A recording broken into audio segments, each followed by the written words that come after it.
You're listening to the Otasso Outdoors Podcast.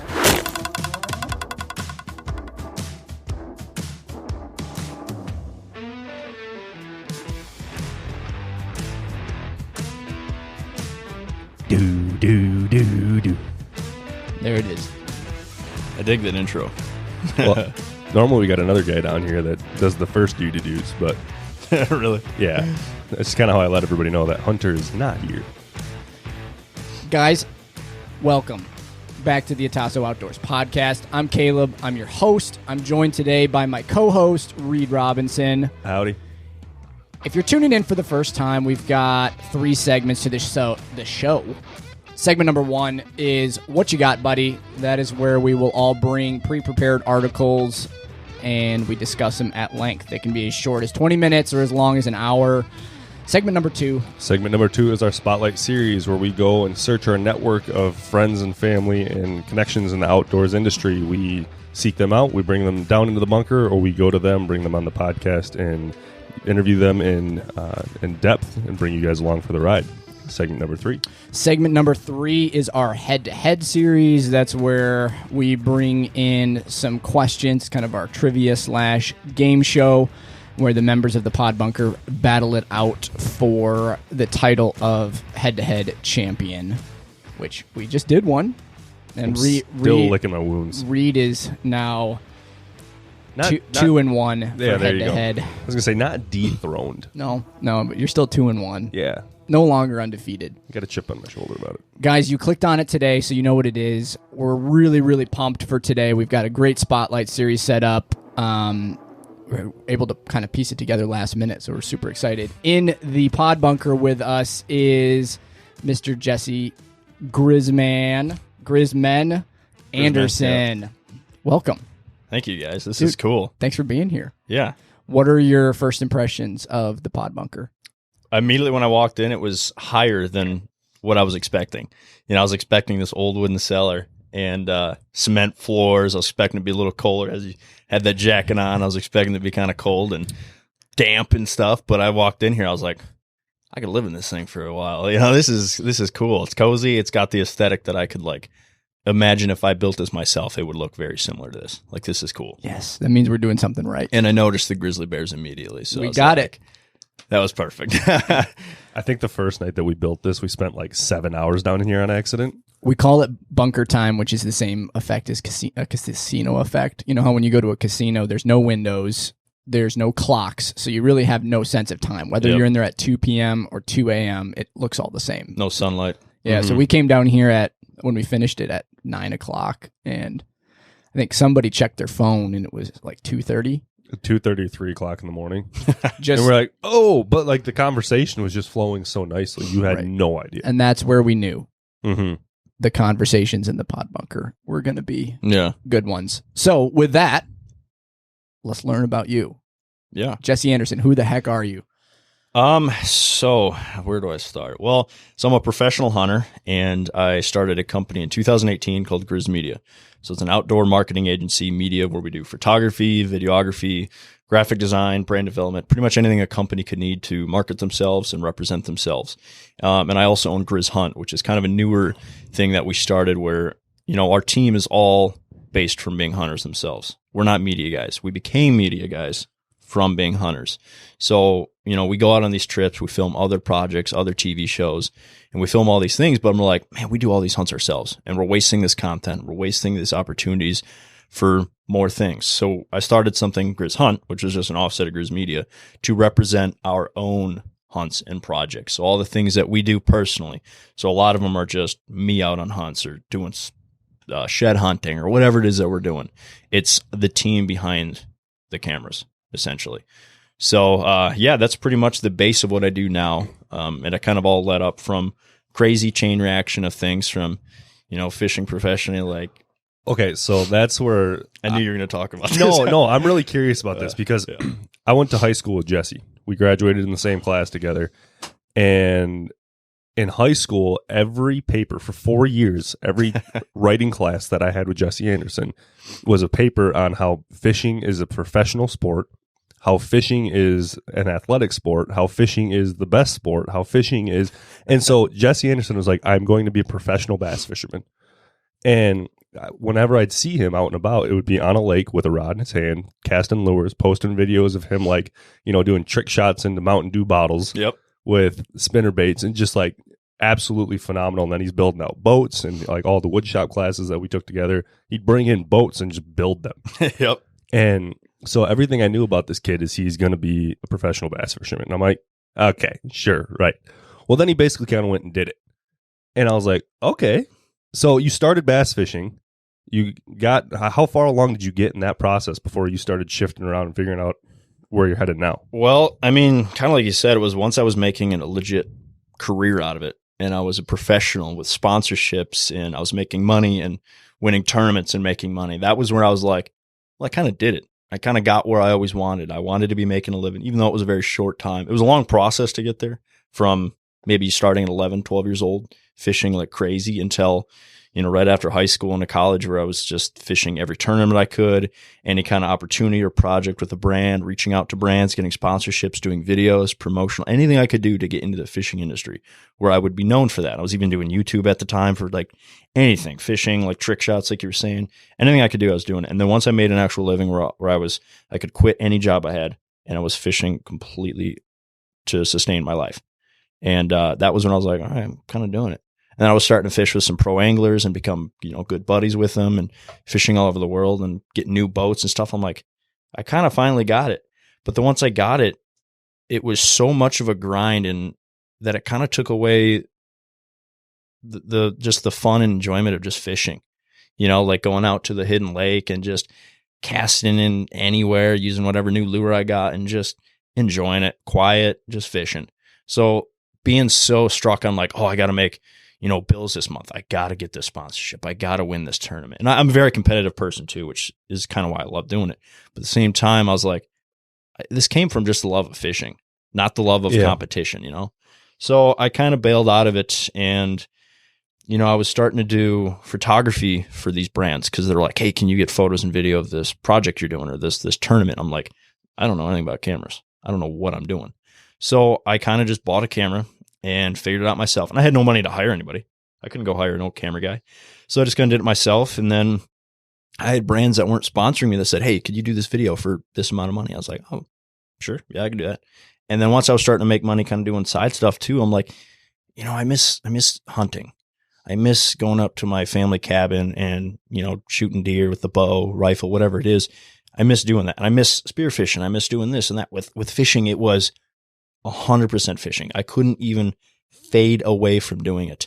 Like there was no opportunity to like even go in the out off season. Like not really. I mean, wintertime. That was usually when there was southern tournaments. I was going down Tennessee, Arkansas, and doing tournaments down there. And the season slowed down like early spring, late winter. But even then, I was just I was either preparing for it, talking to sponsors about it, getting ready. Because with that new year, same with now, it's like, once that Q1 hits in the new year, it's just 100%. Who are we going to work with? How am I going to make this work? How am I going to budget for all these tournaments? And it pretty much led into that. So there wasn't much. There was maybe a month of free time. And that was usually ice fishing, which still fishing, but I'm terrible at it. I don't know anything about ice fishing. I'll admit to that. But it kind of led into just, I didn't get to enjoy just fishing, just going out with a buddy and just hanging out.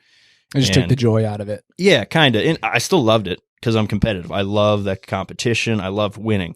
But once it was like my whole life relied on it, it was so stressful that I'm like, I just want to go fish.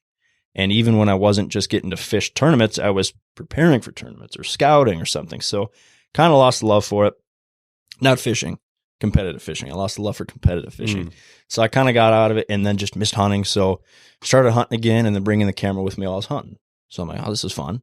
And then kind of started getting opportunities with brands in the hunting side, in the tactical side, and the longboard side. Like everything I was doing, I was just able to do some kind of content for it. So I was able to do a little bit of everything.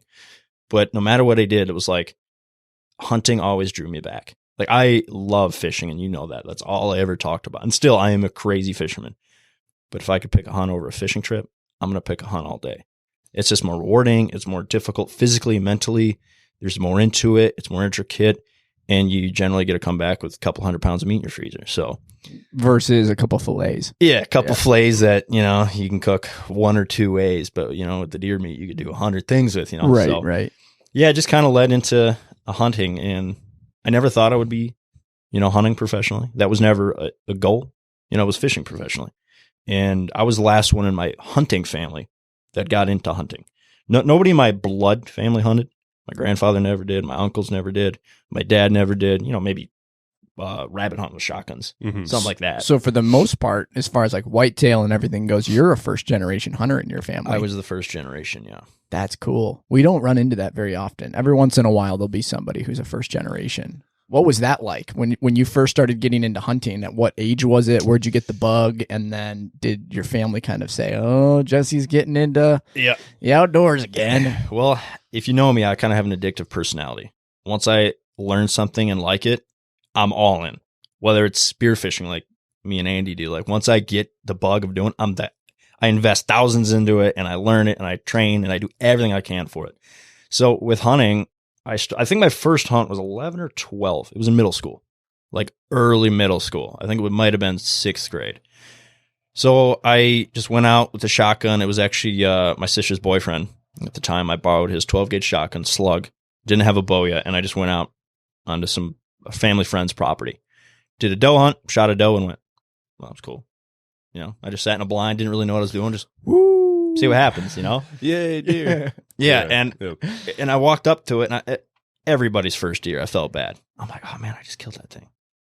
And then just the process of taking care of that animal and tracking that blood, every part of it just felt innate in me. I'm like, I don't know what it is. I felt like I need to do this. And even with fishing, I mean, you're chasing something, you're targeting something. It just felt like I needed to do this. So after that first hunt, it was just immediately to the store. I was buying bows, crossbows, any kind of arrow I could get. I didn't know what I was doing. I was just buying anything and everything. Like, I just need to learn and throw myself into the deep end and figure this stuff out. Because I had nobody to talk to. I couldn't go home and be like, hey, Dad, how do I deer hunt? How do I do this? And I didn't have any buddies either. Nobody even in high school barely fished. Like, there was a couple of guys. No, yeah, there wasn't. I mean, Alex Stevenson, maybe. Yeah, a long time ago. Yeah, but he was mostly just standing up on the boulders there, throwing. Yeah, whatever he could. I think he would throw some jugs out there and let them set overnight. And that was about the extent of Luke Price and I fished a lot. And Luke Price, Anthony Rogers, we fished quite a bit together. I mean, we were fishing buds. That's all we did. But other than that, I didn't. I mean, you did too, but we weren't super tight in high school. Yeah, and I just didn't know anything about hunting, so I just kind of threw myself into it. And then, as I got, I'd say 14, 15, my uncle from marriage, so my dad's sister's husband now, not blood related, so I guess he's not actually in my bloodline. He's a big time hunter, but I had no idea. I went to his house when I was 15, 16 for the first time, maybe a little bit younger, and he had animals all over, caribou, moose, elk. I'm like, oh, wow, you've done all this? I had no clue. He's a big time hunter, and I was really close to my cousin, which is his son, big time fisherman. Always fished with my cousin, but they never talked about hunting around me. So I just never really picked it up from anybody. And then as, I'm starting to hang out with them more, I start going to his cabin. So they own a 200-acre cabin up north. Started going there, and I got it. I was addicted to it. Not even just the hunt, the lifestyle of the culture, the community, culture. Yeah. Absolutely. Hanging out with my uncle, we're drinking beers. Well, not at that age. I wasn't, but, just hanging out. But like now, just hanging out at camp. We're eating deer meat. We're playing card games, just hanging out at camp, watching football even. And then we're all going out hunting, coming back. What'd you see? What'd you see? Where'd you go? That was just such it was honestly the first time I felt like a part of something. Because with fishing, I was kind of on my own. Like my dad got me into fishing, obviously, but we didn't fish a whole lot when I was older. It was when I was really young. Do you kind of parallel bow hunting to the fishing of the hunting world? Because like what you're describing is the classic Michigan deer camp. Everybody's going, everyone, you have that community, you're hanging out, you're having the camaraderie, and then everyone goes out and does their own thing or goes to box blinds. I feel like specifically bow hunting, it's like golf versus hockey with bow to gun. You've got your team aspect, but bow hunting, I feel like, is way more of a single sport. Yeah, and that's kind of why, even if you know me now, I'm a bow hunter. That's what I do. And this year I had a lot of rifle hunts, but the opportunities presented themselves, and I'm not going to be like, no. You know, Yeah, right. If they're right. saying, "Do you want to go bow hunting or rifle hunting?" I'm going to say bow hunting. But if it's, "Do you not want to go hunting at all, or do you want to go rifle hunting?" I'm going to choose rifle hunting. Mhm. So I grew up a bow hunter. My first buck was with a bow, and I bought an old, I think it was a Martin big bow hunter. Nice. Something. That's It awesome. was out of the Dick's Sporting Goods in town here. Like I picked it up there, and it might have been like a 40-pound draw weight. I didn't know what arrows to shoot. I had no information. I was Googling, I was researching, I was asking anybody I knew. It was kind of trial and error. I just kind of learned as I went, and like, oh, this worked, this didn't. How am I going to do this? And obviously a lot of Google research, but hunting wasn't as popular as it is now, you know? It is weird how much that has changed in the last 4 to 5 years. Yeah, dramatically. So I didn't have buddies to talk to about it, especially hunting. I still have very little hunting friends. So like, I just kind of had to dive in and just try to figure it out, trial and error. And I failed a lot. And I still do, you know, that's part of it. But yeah, I kind of got into it through my uncle, I would say, once I got older, when I really got addicted. You know, I liked hunting, but I didn't really know about like elk, caribou, moose. And then I'm talking to him about these hunts. And I'm like, wow. Like I was already addicted to deer hunting. And then when I was finding out about like spot and stalks and backcountry hunts, like that's where I really got addicted. And that's not really a popular thing in Michigan because it's not what you do. Around here, it's camps, blinds, cornfields, and, you know, hunt or orange. Right. What would you say at this point is your favorite? Do you really love the spot and stalk aspect? Yeah. Okay. 100%. Spot and stalk with a bow, there's no doubt, is my favorite type of hunting. By far. Most people I've talked to, that's the consensus. I don't like sitting. I don't know if it's actually ADHD, but I just can't sit still. Like I have to be moving. Even if I'm at my computer, I'm like, what could I do right now? I could do some projects. I could go build something. I could go set some trail camera. Like I just got to be moving. That is a common theme down here. You look at most people that are successful in any realm, unless they're an intellectual or a higher education person, they're constantly moving. Which is not me. Yeah, I wouldn't consider myself an intellectual. Yeah. I can relate to that a lot. That's cool. Okay, so let's see. One thing I do want to touch on that you were talking about a little bit, that when you look at the hunting culture, like the hunting community, everybody's like, oh, we just want to go out and kill stuff and you just want to do that. And it's like, you know, there's so many facets and avenue within hunting that you can really find appreciation for. I was just at a Christmas party last night, and some random guy that I met, it was some real estate Christmas party. Next thing you know, we both find out that we're hunters, and I pulled out a picture of a deer on my phone. He pulls out a picture of a deer on his phone. We're just sitting there like talking about racks. And it doesn't end. Yeah. And like the conversation could have just kept going. And, you know, what I appreciate about that is when you find out that somebody else is a hunter, the whole, like, you know, it's kind of like opening up that little like hidden door, and there's this whole universe of conversation that you can go into that comes along with hunting. And, you know, and then you start talking, like when a guy says like, oh, that's like a 9-inch G2 or like a 12-inch, and like they're like talking about racks. Okay, you really do know your stuff. Yeah. You find out real quick. Yeah, they're like, oh, that's a nice 8 if point. They're a hunter or they're a hunter. Right. You know, and so when somebody starts saying like G2 and like split brow, and you're like, okay, so you really know what you're talking about here. And then like the conversations just keep going deeper and deeper. And what Pandora's box opened. Exactly. It never closes. And what I like about that is, you know, you talk about like having a family and a community, is like you found something that you could really be a part of that is way bigger than everybody else sees for face value. Yeah. You know, they just see a bunch of guys that are bloodthirsty going out in the woods and killing stuff, or like getting drunk at deer camp and, you know, doing deer drives. And, you know, deer drives are cool. I think I haven't done one. I would love to do a deer drive. But what I appreciate is that the community behind this, like I got a buddy in sales, and he does blue collar sales. He'll show up to a new client. He'll say, hi, my name is so-and-so. I like to hunt.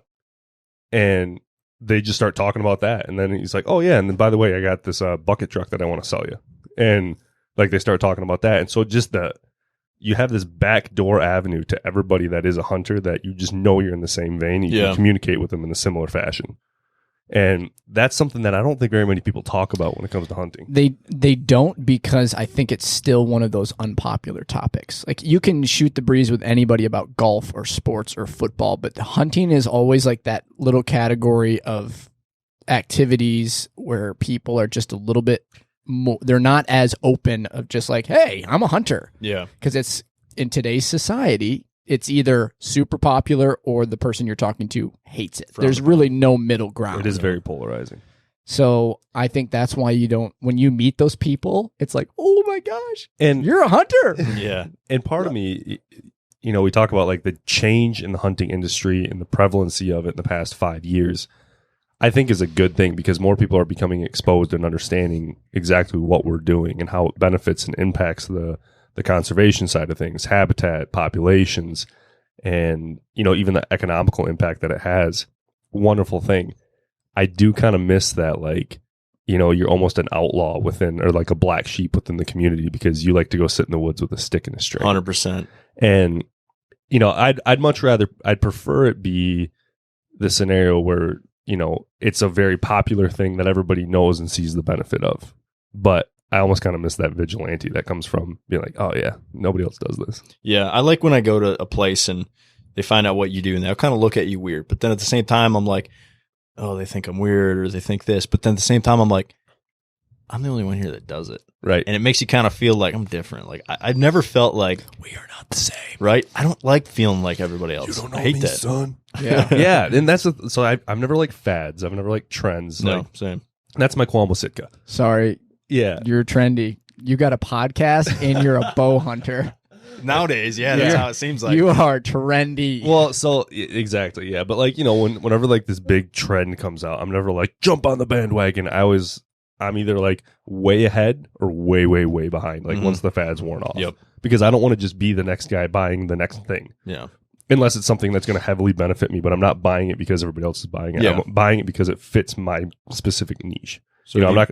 have you bought like a 6.5 recently? No, no, and it's like it's like everybody's buying 6.5s. It's a hot round. It's like, well, I'm going to go find the Nozzler rounds because nobody else has them, Or everybody's like, I'm going to go buy like a Sig Sauer Saint or whatever it is, and it's like, no, go find a LaRue because nobody else knows what that is. And it's like, This is true. All right, so here's my next question.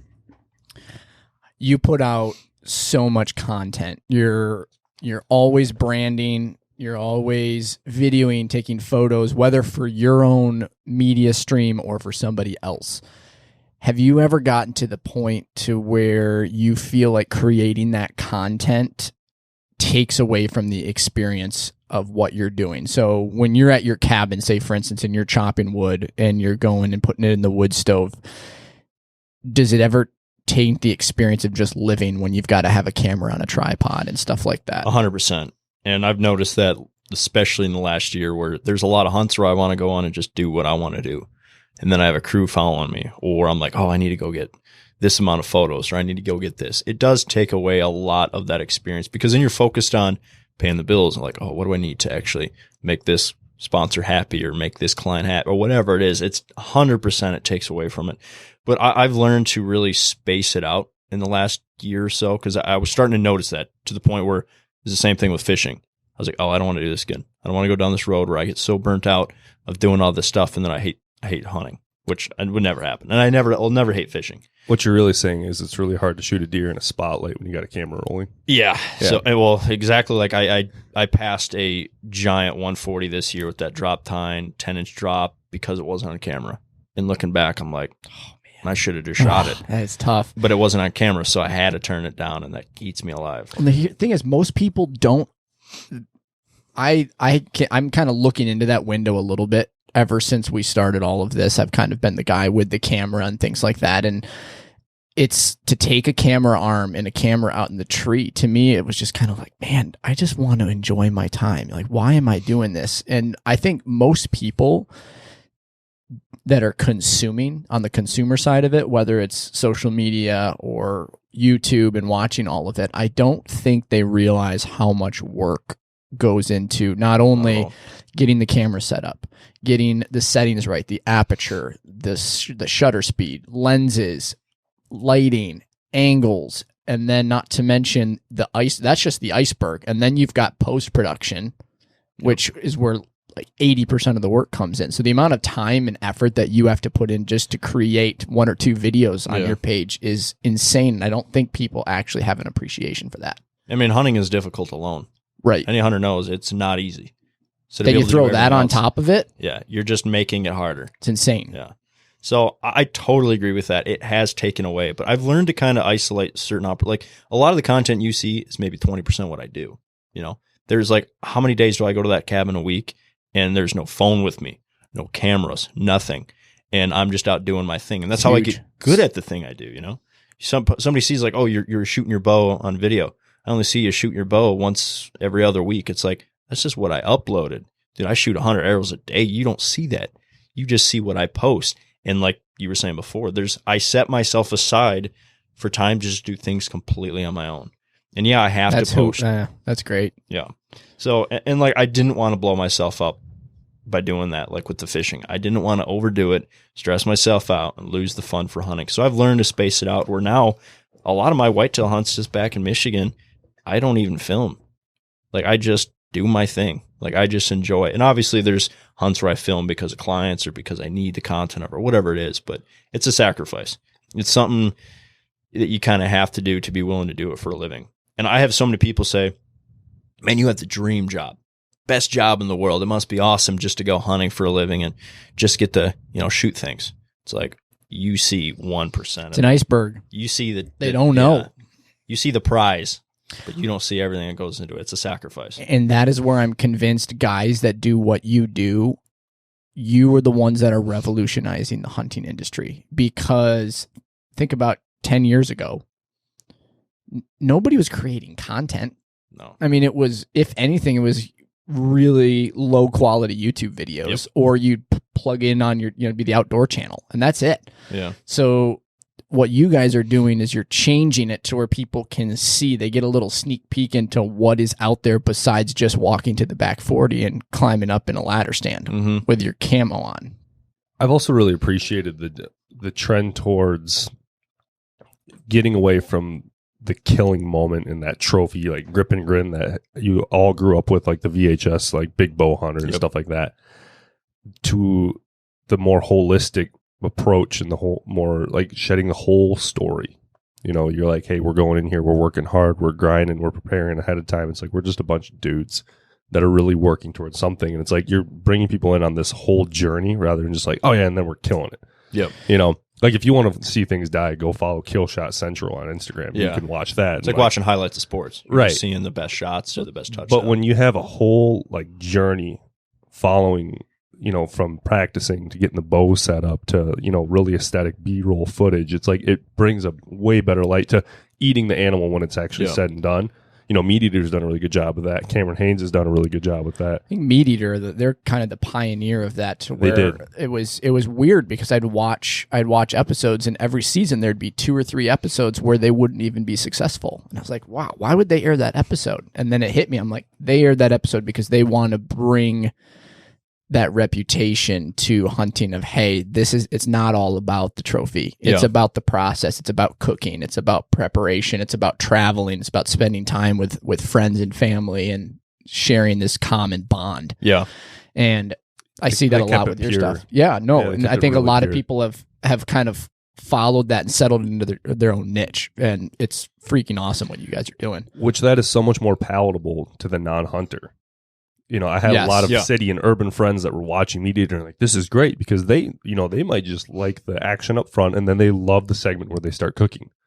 And the way that they narrate and bring the whole story together, like, it's like, yeah, you look at it, you're like, that is the purest form of hunting that I've experienced and now see on camera. It tickles that primal bone. They see the cooking aspect and they're like, oh, wait a second. You mean that animal turns into food on the table? It doesn't come from the grocery store? Yeah. And they don't see what's behind it. And exactly. I get so much hate on social media. Oh, I can't imagine. There's a lot of things I don't post because I'm like, I'll just never hear the end of it. Or what's an example of that? Africa. There's a lot of stuff in Africa that people, even actual hunters, are totally against, but they don't understand. Like, I had a comment this morning that got under my skin a little bit because they didn't know, but also at the same time, they didn't know. So their arrogance is bliss at the same time because they don't understand. But they were getting real upset about me. And I was a video of a buck I shot with my bow in Africa. They go, wow, you're just a trophy hunter just killing things in Africa. I bet you didn't bring that meat home. I'm like, no, I didn't bring it home. You can't. You can't. But I was there for 30 days and we ate that buck almost every other day while we were there, and the rest we donated to local villages who can't afford weapons or have land to get opportunities to hunt. And if they do hunt, they're poaching, which then is just eliminating populations and causing all kinds of issues. So they just don't understand that. I'm like, I want to somehow make people understand that a little bit more. So like, even though we're filming a lot of hunting, a lot of what we're doing while we're there and any other hunt, we're filming everything else in between. We're filming we're going to villages, donating meat. We're filming the cutting up. We're filming the process of the cooking of it, because it's part of the hunt. It's not just the killing of the animal. And I get a lot of hate because of anything I do. There was just a video of I was packing out an aoudad in a video, and they're like, "Oh, you're just a trophy hunter. That must be real hard just to carry the head back." I'm like, we had 3 other guys with us. You don't see them packing out. You just saw me with the trophy of the head on it. It's like, there's a team effort into this. It's like, they're not going to watch me go back and forth 10 times. Like, that's why we're a team. And that's why I did Grizz Hunt, because I wanted people to see what's kind of behind the scenes of just the production. That's cool. And this whole, I wouldn't even know what to call it. But I mean, like, I just posted a video yesterday of Andy just over his head talking like, "Hey, Jesse, where you at?" And like, it was just not to the camera. It was just him talking, but it was on camera. It was being filmed, but he didn't really know what was going on. So that's cool, because you see what's behind everything. Mm-hmm. So with the social media aspect of everything, initially, as stuff like that started coming in, was it difficult for you to get over the hating in people, like the keyboard warriors and stuff like that? Did that ever get under your skin, or did you have a strong enough personality where it's just like, well, sorry for them, and then you move on? Yeah, there's a part of me that's still like, what a moron. He doesn't know. But then at the same time, I just laugh. I'm like, he has no clue what goes into this. And I'm like, if he only knew, he wouldn't make it. How often are you loaded up and ready to, like, if somebody's truly being ignorant, like, there's something in our human DNA that just wants to like respectfully and literally wreck them. Yeah. In a respectful way, yeah. And just, put them in their place. But at what point is it completely futile? It's just some bum sitting on their couch. Well, that was the upset at life. That I just said with the Africa one. Like, I was like, I got to say something to this guy. I have to. There's no holding back. And most of the time I don't like reading it, but this time I'm like, I have to say something. So I said something in the most polite, politically correct, super like professional way of just saying, "Hey, thank you for your comment, but you didn't understand how this hunt went down. We were there for 30 days, yada, yada. We stored this meat in a freezer and donated the meat to local villages." And I said, "But thank you for your assumption." Like, I said it in the most politically correct way, but I was like, "Thank you for your assumption." Boom. Yeah. Yes, that's it. So I'm just like, that is so, it's so frustrating, because people, especially in today's society, culture has trained people to jump to conclusions without perspective. Everybody is always angrily typing out the first thing that comes to their mind and hiding behind that screen without for a second stopping and thinking, "Oh, there might be more to this." If I really want to know, send a direct message and just say, "Hey, give me some backstory on this. I feel like this is trophy hunting, but give me your side." Yeah. And let me ask, where do you think that comes from? Why people do that? Because I have my idea. I think everybody is, it comes from a place of a lack of perspective, and it comes from a place of discontentment. So my gut tells me most of those comments are coming from people who are only used to one kind of experience, and it might be sharing public land with 8,000 other people chasing whitetails, and they have no perspective, and their dream is to go to Wyoming and hunt elk, or their dream is to get to Africa, and they see that, and it's a mix of jealousy, lack of perspective, and all of these little categories that bubble up, and they just get frustrated. And so naturally they're upset with their life, and they see somebody doing better and doing more and getting off their ass and working for it, and so their natural instinct as human is to attack. Yeah. What's your side? I was thinking very similar. I wasn't going to go that much detail. That made me sound dumb, how I would have explained it, because that was a great way to explain it. I was just going to say almost straight off jealousy, and that's because I've noticed myself doing as well. I'll see guys go out on, ranches, they pay $10,000 for an elk hunt, and I'm like, "Oh, that's not even a hard hunt. He had all this money to buy." And I see myself going, "Oh, hold up. now I get it. I'm like, if I had 10 grand to go spend on an elk hunt, I probably would. Why? Because I had that opportunity. And why would you not do it? You know, do I still prefer the public land style of hunting because it's more difficult and I get more reward for it? Yes. But if I could, wouldn't you? If you could do anything, Absolutely. wouldn't you do it? Yeah, exactly. So that's just, life is all about checks and balances. I mean, it is 100%, no matter what you're doing, it's all about perspective, because I think as humans, we've lost that in everything that we do. I mean, it's not necessarily even hunting, but I try to check myself on a regular basis. Like if I get frustrated that that deer that I've been chasing all year hasn't daylighted here, and I was like, why do I get frustrated about that? There's some dude out there that's been slugging it out every day since October 1st on public land, dodging people, and he hasn't seen anything more than a spike. And I've got 140-inch deer walking through my backyard. It's just, and whether, even from like your perspective, you've got a cabin on your, if you're annoyed that you're having to lug rocks to and from the river to make the backdrop for the wood stove, and you're just kind of annoyed by that process, you check yourself and say, I've got a freaking cabin that's on the back of my property, and I get the ability to do this. Like, we can physically walk. And I think a lot of that has come from,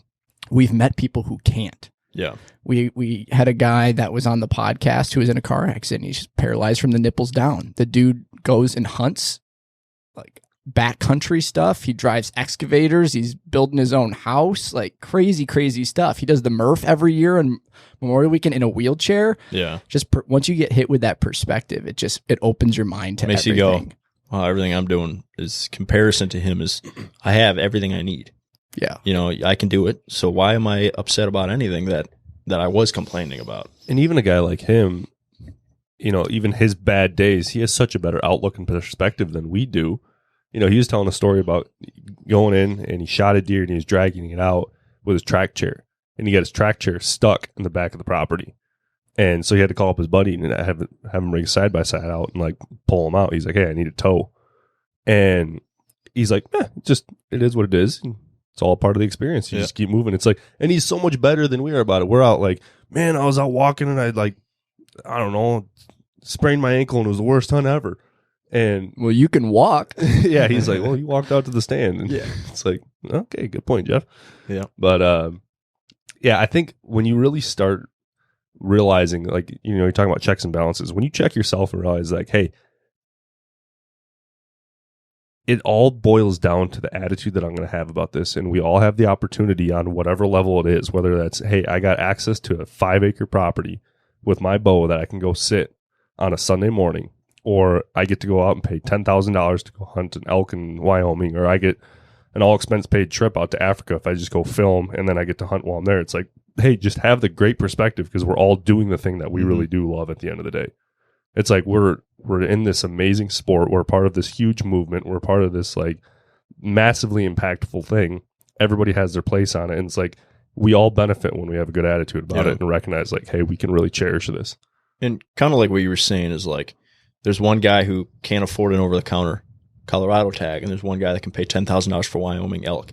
And part of me, and not everybody's like this, not everybody's competitive, but part of me looks at that and goes, that makes me want to work harder. Because I want that guy's opportunity. I want to grind. I want to get that. That's yes, absolutely. And that's where I wish when you see comments and stuff pop up like that on social media, I wish I could just like teleport through the phone to the living room of the dirty couch that they're sitting on and wherever they may be, and just be like, dude, like snap out of this. Like, you are so much better than the 10 minutes it took you to formulate that nasty broken sentence that you sent over. Just like, get off your butt and do something. Use that anger, that jealousy, everything that you have to push you, to drive you. Like I want, like you're saying, I want to jump victim through the mentality. Come on, jump through the camera, start yelling, "Who's going to carry the boat?" Yes. Come on, who's going to carry? Like, I want that. Like, part of me just wants to almost motivate every person, because, like you were saying, it's so contagious. That attitude is so contagious. If you go around just, oh, this guy used to hunt this animals because he can afford it, all the other guys are going to go, yeah, that's bull crap. You know, I can't get to do that. But they don't see what it takes to get to that point. Yeah. They that guy don't probably see the worked work. his ass off for that, you know? Absolutely. Like anybody. I see guys like, you look at guys like Cam Hanes, you look at guys like Jocko, Joe Rogan, anybody, and even like the next tier, like the John Dudleys of the world and the Andy Stumps and the guys from the Dialed the new dialed archery yeah. sights, and You're shooting a dial, aren't you? Yep, I work with them. Okay. the Great dudes out of Minnesota. Great dudes. Yeah, very Yeah. cool. Taylor's awesome. who Yeah. are the stand or saddle guys that you know? Is it Latitude? Elevate. Elevate.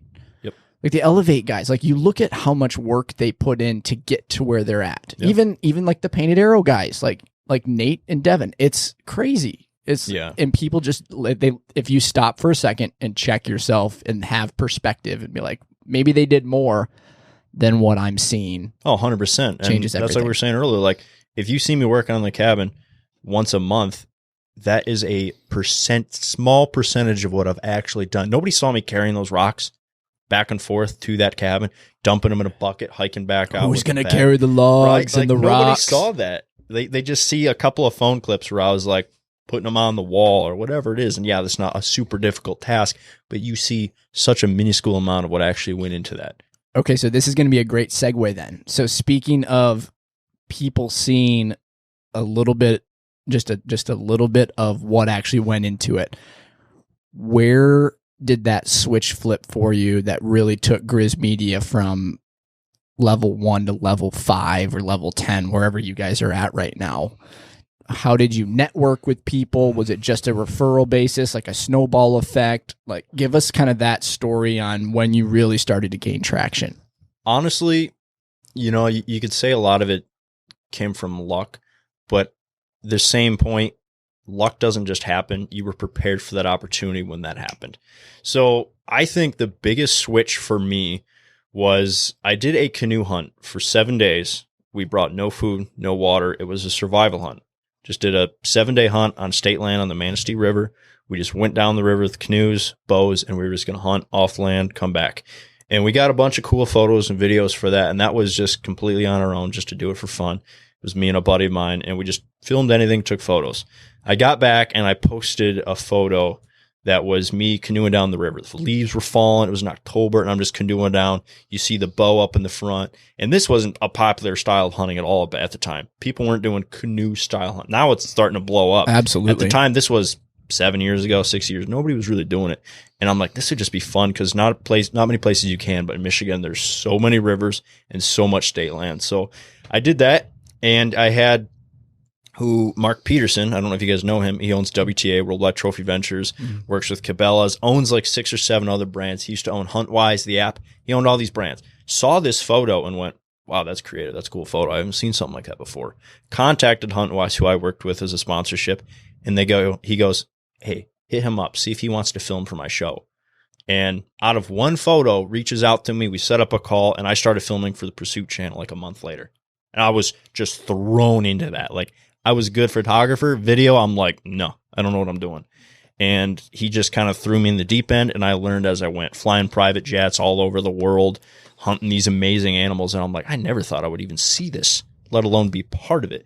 So you could say I got lucky that I posted that photo at that time, but No, there's so much work that went into that process to get that photo. Well, here's the thing. If it wasn't that photo, it would have been another one down the road, because it's the kind of guy like you that's always pushing media out and content.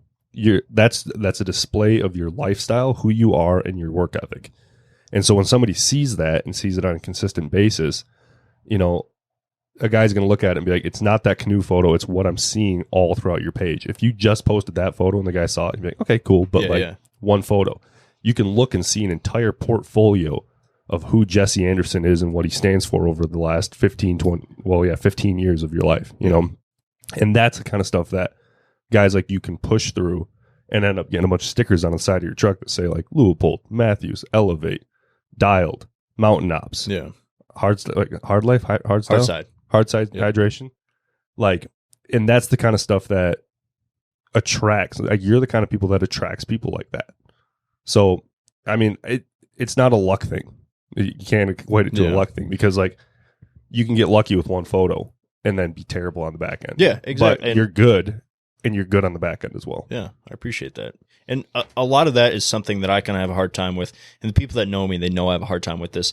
I am awful at giving myself credit for anything. I don't like to take credit for things. I don't like to say, oh, I did good on that. I go, I could have done better. That's always how I've been. So I'm never the smell the roses kind of guy. I'm always what's more. And it kind of drives you insane. And it's driven me insane several times where I'm like, when can I just be happy with what I've accomplished? But I'm like, there's more I want. And obviously I love what I do and I'm happy with what I do. And every accomplishment, there's a small moment where I pat myself on the back, like, oh, I did good on that one. But in reality, I'm like, I could have done better. I could have done this. It could have been a bigger one. I could have waited. I shouldn't. Like, there's so many things that line up where I'm like, I need to do more. So even in that photo, like when he saw that photo, I was like, it wasn't that great of a photo. I'm like, it was just kind of snapped. That was a cool timing.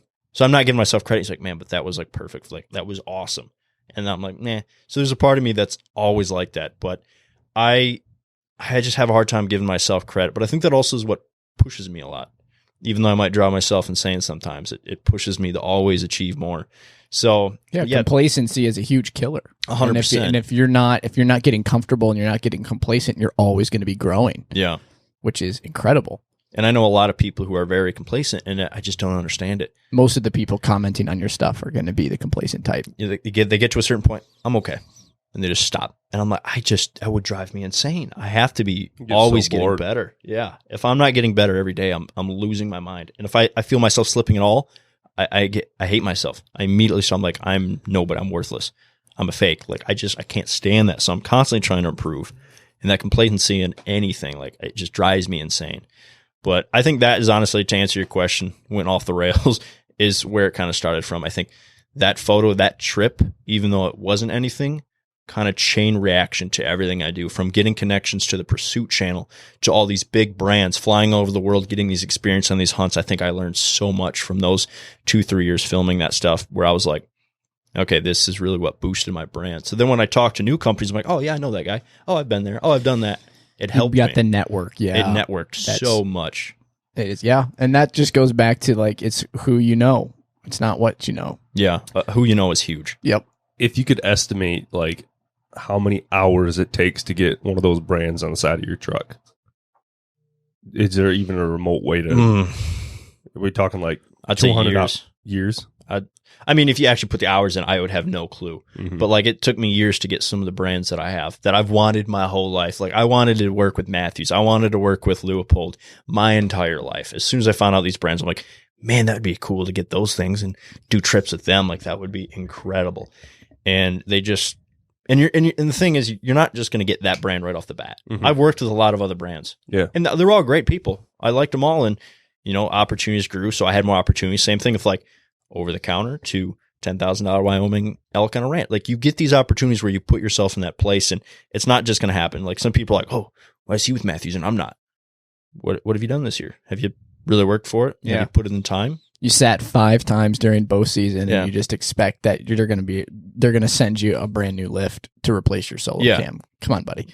Be real. It's a podium. You got to work your way up that. You're not just going to go from nobody to Matthews or whoever it is. You got to work yourself up there, whether it's working with, the smaller brands, the unknown brands, or non-existent brands and building them. I've worked with brands that were not even on the market yet, and I just found them. And I was like, let's do something together. And you have no clue which one of those is going to be the next big one. Yep. And some of them did. With Elevate. Elevate was not the stands. They weren't selling stands at all when we started working with them. We went all the way there to Kansas. We helped them kind of figure, we should change that to this. We should change that. We went to their factory. We did everything. We helped do photography and media right at the beginning, and now they're blowing up. And it's like, I'm so glad I got my foot in the door with that brand, because how would you have known? And now they're probably going to be one of the biggest stand companies in the world for all we know. And I'll be like, man, I was a part of that. Now I have that connection with those people. Like those people are friends of mine. Like when we went to ATA, we go out, we have drinks together. We go out and stay in the same Airbnb. Like I love that. I'm like, that would have never happened if I would have just been like, ooh, I want the biggest brand instead. You get that ego where you think you're worth more, but just opportunity to start anything, any of those little opportunities. You have perspective. I mean, all of it comes back to perspective. You're never going to look at somebody and be like, oh, I'm better than you. Look at it. You just got what?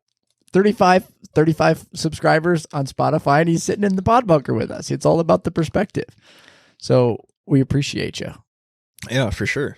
All right. Let's dive in a little bit more into your hunts specifically. So I know this can be a really, really tough one. So we'll break it down into top 3. What are the top 3 hunts that you have ever been on? Been on or hunted myself? Both. Like hunting experience. Ooh, okay. in general. That changed everything for me real quick. All right, I'm going to first start off with probably my favorite hunt of my own was, actually that's tough. I would say it was my sable hunt because the sable in Africa was like the unicorn to me. And that usually I think of Africa as like a hunt you get when you are really in the industry. You know, you're older, not many 20-year-olds or teens are getting to do that. That's something you really have to work for. And a few years into my career of hunting, I was having opportunities to go in Africa. I'm like, wow, I never thought this would happen, at least not this soon. And when I was a little kid, I was flipping through some safari magazines, whatever it is, and I saw a sable and went, that's not real. That ain't real. It looks so unicorn-like, like a mythical creature. I'm like, wow, that is insane. That's a real animal. It's all jet black. So a couple years later, you know, last year, I got an opportunity to go for it. And I never saw one in person. When I saw it in person, I just felt my heart. Just, there was something about it. And I'm like, oh, wow, that is a real animal. That I'm seeing it, finally seeing it in person. And that was the same with kind of like the kudu. It was an animal I've always wanted. So I saw that, and I got a hunt last year. And the hunt went actually a lot easier than I thought it would. And that was because they're actually, people think they're dumb, but sable are actually very aggressive, and they will stand their ground. So sometimes you can walk pretty close to them, and you're like, oh, they're dumb. I can walk right up to them. But no, that sable's going dead, and you're the dumb one. Yeah, that sable's going, bring it. What you got? Like, he's standing his ground and saying, you're not going to mess with me. The sable fight rhinos. They're such an aggressive, tough animal, and they're intimidating. And you think they're dumb, but I want they're to look just, up a picture. Keep going. Yeah, just look up African sable. They're so cool. And this animal is just so tough. And yeah, when I finally got it, I'm like, oh, that hunt actually was pretty easy. Like, I didn't expect it to happen that way. But it wasn't the hunt itself that was easy. It was everything that worked up to get that hunt opportunity. What was Those difficult. are wild. Cool, Those are aren't cool. they? Those are super cool. So look at the antlers, or the horns, I guess. Yep. So you'd be blown away. If you threw a rock at one of those, it can turn and hit that rock with its horn with precision to deflect it, because it knows exactly where that horn is to its body. It can hit things away from it. I never did it because I'm not going to throw a rock at an animal like that. But like, if you actually, But there's been documented people that there's have been thrown documents. rocks at them. I'm sure. I mean, there's a Like study playing on sable baseball. it. That would be actually pretty cool. Sable ball. Sable ball. But they'll do it like, there's a video where a lion jumps up on a sable, and it's not even looking, and it just goes, turns and spears this lion perfectly and kills the lion almost instantaneously. Like, the lion gets speared in the chest and dies seconds later.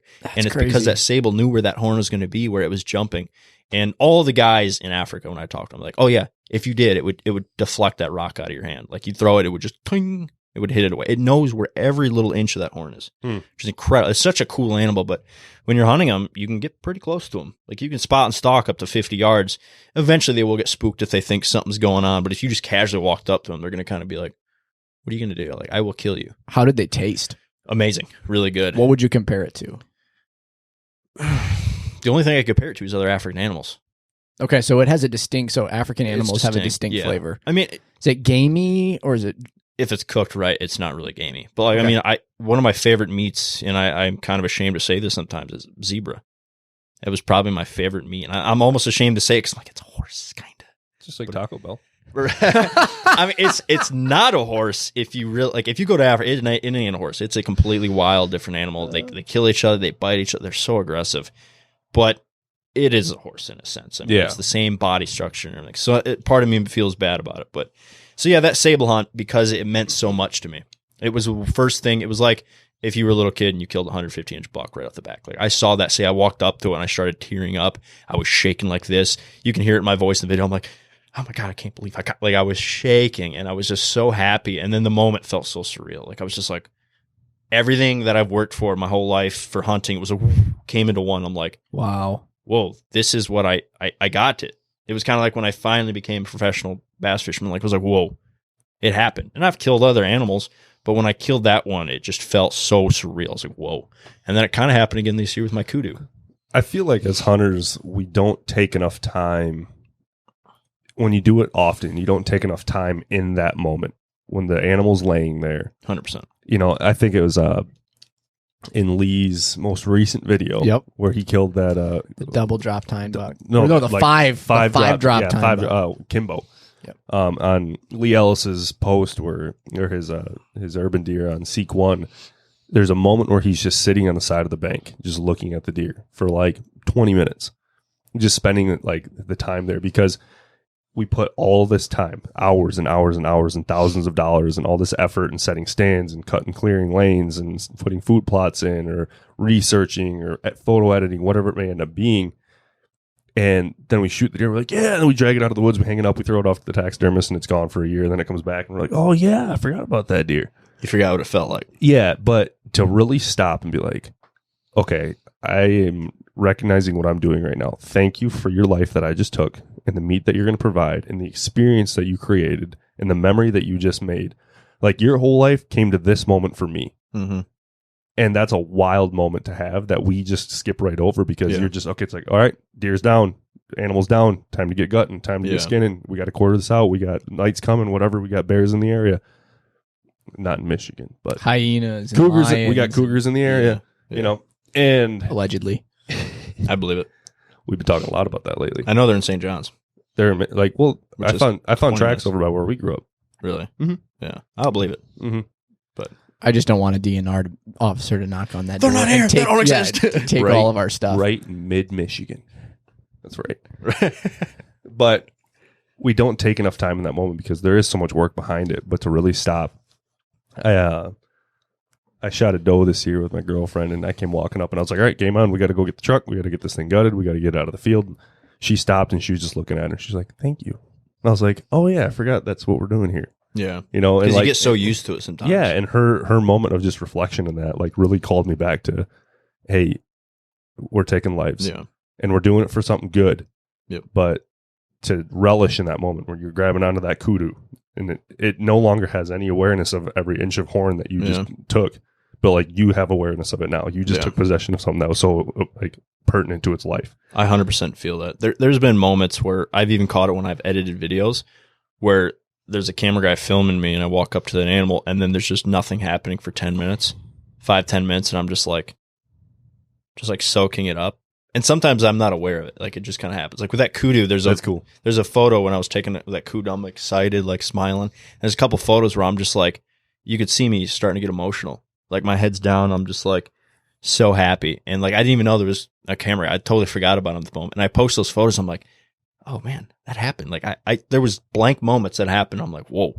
And that's like something I do. I always say thank you to the animal. Like, even if it's like a little piglet I shot in Texas or something just for like fun or meat or whatever it is, like, I'm like, thank you. Like, there's something came out of this, whether the animal actually knows it or not, or whether the people see it knows it or not, there's something that comes from it. And like, there's some moments that just, I hate the fact that, like, if you kill a buck right at sunset and you're trying to get all the photo and video of it, you're kind of rushing for that time. You're like, I need footage. I need video of this thing before it's dark. So there's moments where you're starting to panic and you wish you could just soak it in. So there are some times where I don't get that moment, but then I, you know, whether we get it back to the skinning shed, there's a moment, even if I'm not by the animal, that I'm just like thinking, I'm soaking it. I'm just like, I need to feel this.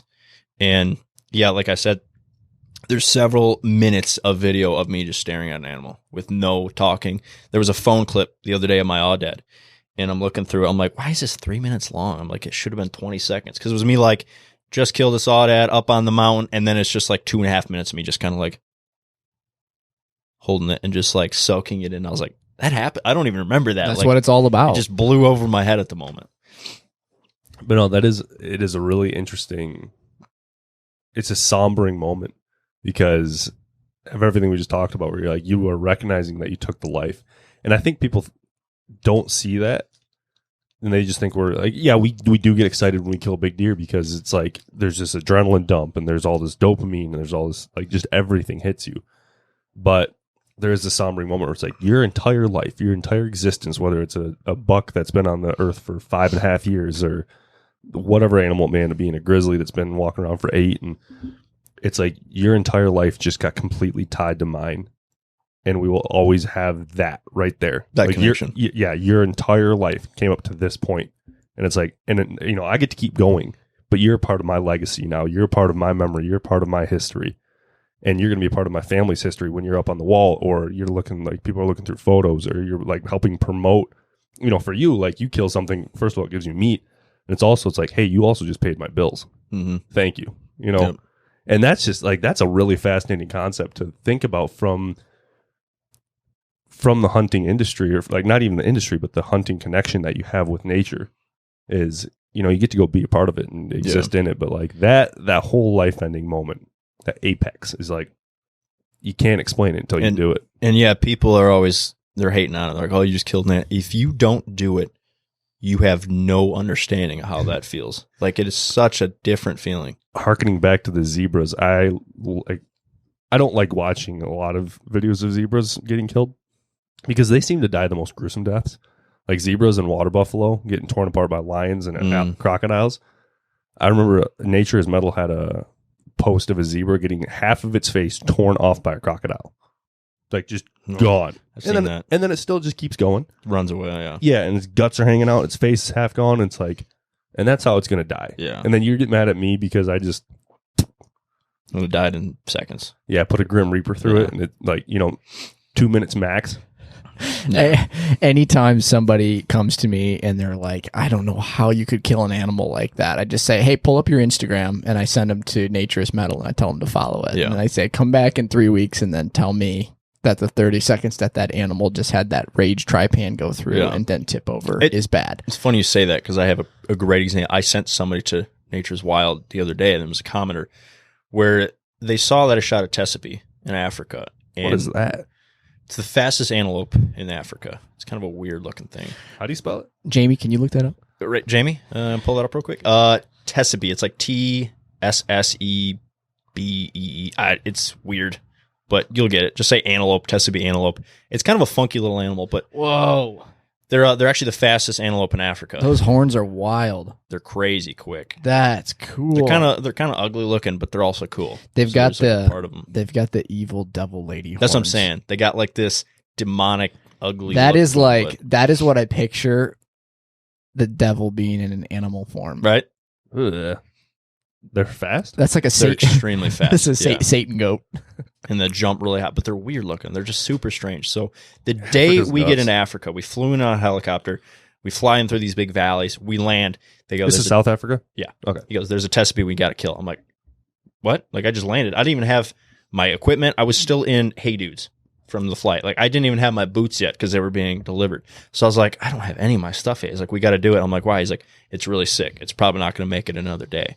We go, all right, we got to find this. And I had so many people hating on me. Oh, you're just killing an animal. Sick. Let it die in peace. I'm like, you know how that thing would have died in peace? You mean surrounded by its family with like the sun coming down on it in a hospital Soft bed? grass and the dew. I'm like, there's a pack of hyenas a mile away from this thing, and it knows it's there. We were trying to track this thing before dark. If that thing lived through that night, it would have laid down and got its butt ripped open by a pack of hyenas or a lion or anything else out there. Would have shredded this thing, and it would have gone out an unpleasant way. I see you trying to come up. No. The most brutal part of Nature is Metal is when the thing's like, there's a pack of hyenas or lions or whatever, and it's like straight up ripping all of its intestines out of its butt cavity and guts. And the thing's like laying on the ground, and its neck rolls up, and it goes, "Whoa!" And you're like, "Oh no!" The noises it makes. Oh, dude, it's so bad. I've watched a lot of things die being on the farm and hunting and just always growing up shooting. And like those videos are so hard for me to watch. Still, even as a hunter, like, Yeah. they're like, you can just kill him. Like, that hits me in the soul. I feel bad for that animal. But I'm like, it's got to happen. It's got to happen. It's either me or him. Are you the first guy to kill a Tesape in Hey Dudes? I might be. Maybe that's a world record. Put it down. Let's call Guinness real Right? quick. Hey Dudes. And actually, Hey Dudes are a great, like, if you're going to Africa, bring like a pair of leather shoes or Hey Dudes for stalking. Next time he comes to the it's like PodBunker, there's going to be Very- a black Hey Dude sticker on the left side of his New truck. sponsorship. I get an email after this call. Oh, hey, you know what? I'd take that in a minute. Did we hear you killed a Tesape? Right. I don't know if they want to post that on their social media, but Yeah, no me was just an animal. But yeah, I mean, that animal would have gotten ripped to shreds that night. So we killed it. And there's a video we just posted. I shoot it. It's like laying down. It can barely move. It's got ticks eating it alive. I shoot it and it just tipped over. It just fell over and it was dead in seconds. And I'm like, part of me is like, man, I just killed that animal. But part of me, I'm like, I just put that thing to rest. Like, Yeah. You're welcome. You saved it so much. Yeah, the one time So you get to say much. you're yeah, welcome. Yeah, it's usually Right. that way around. Thank you. But this time I was like, you're welcome. Like, it was saying thank you. You could just tell. Like, we couldn't see this thing great because we tracked it down. It was in thick brush, but like it was moaning, and when we walked up to it, it was skin and bone, and it had so many ticks. When I was just holding it, it was jumping. They were jumping off. I'm like, oh, this is bad. I felt so bad, but at the same time, I felt like I did something good. Killing an animal, usually it's not. You don't feel good. You feel always bad, even though you know it's giving you something. I was like, oh, you're welcome. Like, I felt bad for that thing. It would have got eaten alive by hyenas in the middle of the night. So yeah, that part made me feel better. But yeah, the hey dudes. Good thing if you go to Africa, don't just bring your big mountain boots. Like, we saw guys bringing big crispy boots or Danner boots, and you can hear they got leather, they're squeaky, they're loud, they're clunky, they're heavy. Great for mountain hunts, backcountry stuff. But in Africa, where a lot of it is flat, dirt, and dust, not the way to go. We were barefoot a lot and just socks, like stepping on thorns because we're like, we need to be sneaky. We're walking up on zebras and stuff. So, like, if you can bring a pair of hey dudes or even something like that would probably be great. Those little sandals. You heard it here first. Next time you take a trip to Africa, bring your podcast slippers and your hey dudes. Yeah, something flat, soft that you could easily throw in a backpack and pop on when you need to. Awesome. Same with, like, you go on a backcountry hunt, you got your Crocs for when you cross a river. Not many people know about the brand, but Minnetonka. They're like a Midwest-based moccasin brand. Those are so comfy. They're the best. Moccasins would be perfect. Yeah, like, that's the perfect shoe for Africa. If you're stalking, a lot of people just sit in blinds or shoot with a rifle, but we were doing a lot of archery spot and stock, rifle spot and stocks where you're walking through the brush and you're just like, a buffalo's going to come at me. Like, we had so many moments where there was hippos running towards us or buffaloes charging, and the louder you are, you're just letting them know you're there too. So stalking isn't just good for hunting the animal, but also to be unaware to other animals. There's a lot of things in Africa that'll kill you. Pretty much everything. Freaking awesome. All right, number 2. That was so the that one wasn't number 2 for your favorite top hunts. Yeah. That was tied in with the nature's medal. So what's number 2 most memorable hunts? The hippo hunt in Africa, because we all thought we were going to die. That was one that, I was like, oh, we're dead. So a guy we went with from Ohio, he was there, and we were killing a hippo that has killed several people. It was a notorious hippo that's killed a lot of people in the villages, and they're like, this hippo needs to go. And a lot of people are against that. Why are you killing a hippo? This hippo, if we would have let it live, would have killed more people. They don't know. And they don't understand that. It would have killed more people, and it would have probably killed more hippos. They become rogue, just like elephants. They become rogue. They can't reproduce. They start killing other hippos, which ruins second most deadly animal in Africa, correct? It's the number one. I thought mosquitoes was number hippo. one. I think those, I guess that might actually count. Because of mosquitoes with the viruses and the disease. That might be. But as far as like large animal? Yeah, I think like one. mammal. Yeah. Everybody thinks like, lions or elephants. It's like, no, hippos are just. Oh, they're so aggressive and territorial. Crocodiles they got over there. Yeah. And they're so much bigger than you think. They move so fast. Like even on foot, they will 40 mile an hour or something. They will outrun you. They'll outrun a truck most of the time. Oh, they will scary. Crush you. And we had one. I have a phone video of me just walking by filming. We shot a baboon. We're going to go grab it. Andy and I are walking up like, yeah, we got it. And I'm just filming like around us. And then I didn't notice it. So right after this, a hippo runs right by us, just charges right by us. And we're like, if that thing wanted to come at us, we would have been toast. We're in the open. But I get home and I'm watching the video on my phone. And it was like one of those horror movies where they're like, pause. And then you're like, zoom in. And you see something that's like a ghost in the background. The hippo was literally standing there staring at me. And I'm just like, scanning with the phone, and then I'm like, I get home and I'm zooming. I'm like, what is it? That was the hippo just staring at me. I'm like, we would have been dead. It's dark in the editing room, and it's just the violin. Yeah, it was like demonic. It was just staring. I'm like, if that thing wanted to kill us, we would have been dead easily. The only reason I'm alive is because it just chose to run by us and not at us. So I'm like, oh my gosh, that was close. And the same kind of thing happened with that hippo hunt. So 375, you guys know what that is? No. Rifle? Oh, H&H? yes. It's a bullet this big. It's like the hunting version of it's a 50. the Africa hunting rifle. It's the Africa. That's what they reckon. It is so big. They call it the elephant gun, don't they? It is such a big caliber, and we use that on a lot of the hunts, and we carried it with us just as protection. So we went after this hippo, and there's a kill shot about the size of a quarter. And the first thing is we're looking for it. We're walking around like stalking. Like, wait, the target is about the size of a quarter, or the kill shot, like where you want to hit, is about the size of a quarter on a hippo? Yeah. I mean, you can obviously hit it anywhere and eventually kill it, but a one-shot kill is about the size. You want to hit like the brain. It's like a tiny little spot that's a soft spot on their head. Same with like a gator or a crocodile. They have that one little spot. Mm-hmm. So we're looking for these things on foot, and we just hear trees getting run over. We're like, where's this coming from? Just these hippos dive into the water. They dove into the water coming straight at us across the river, and it was like a wave from these things.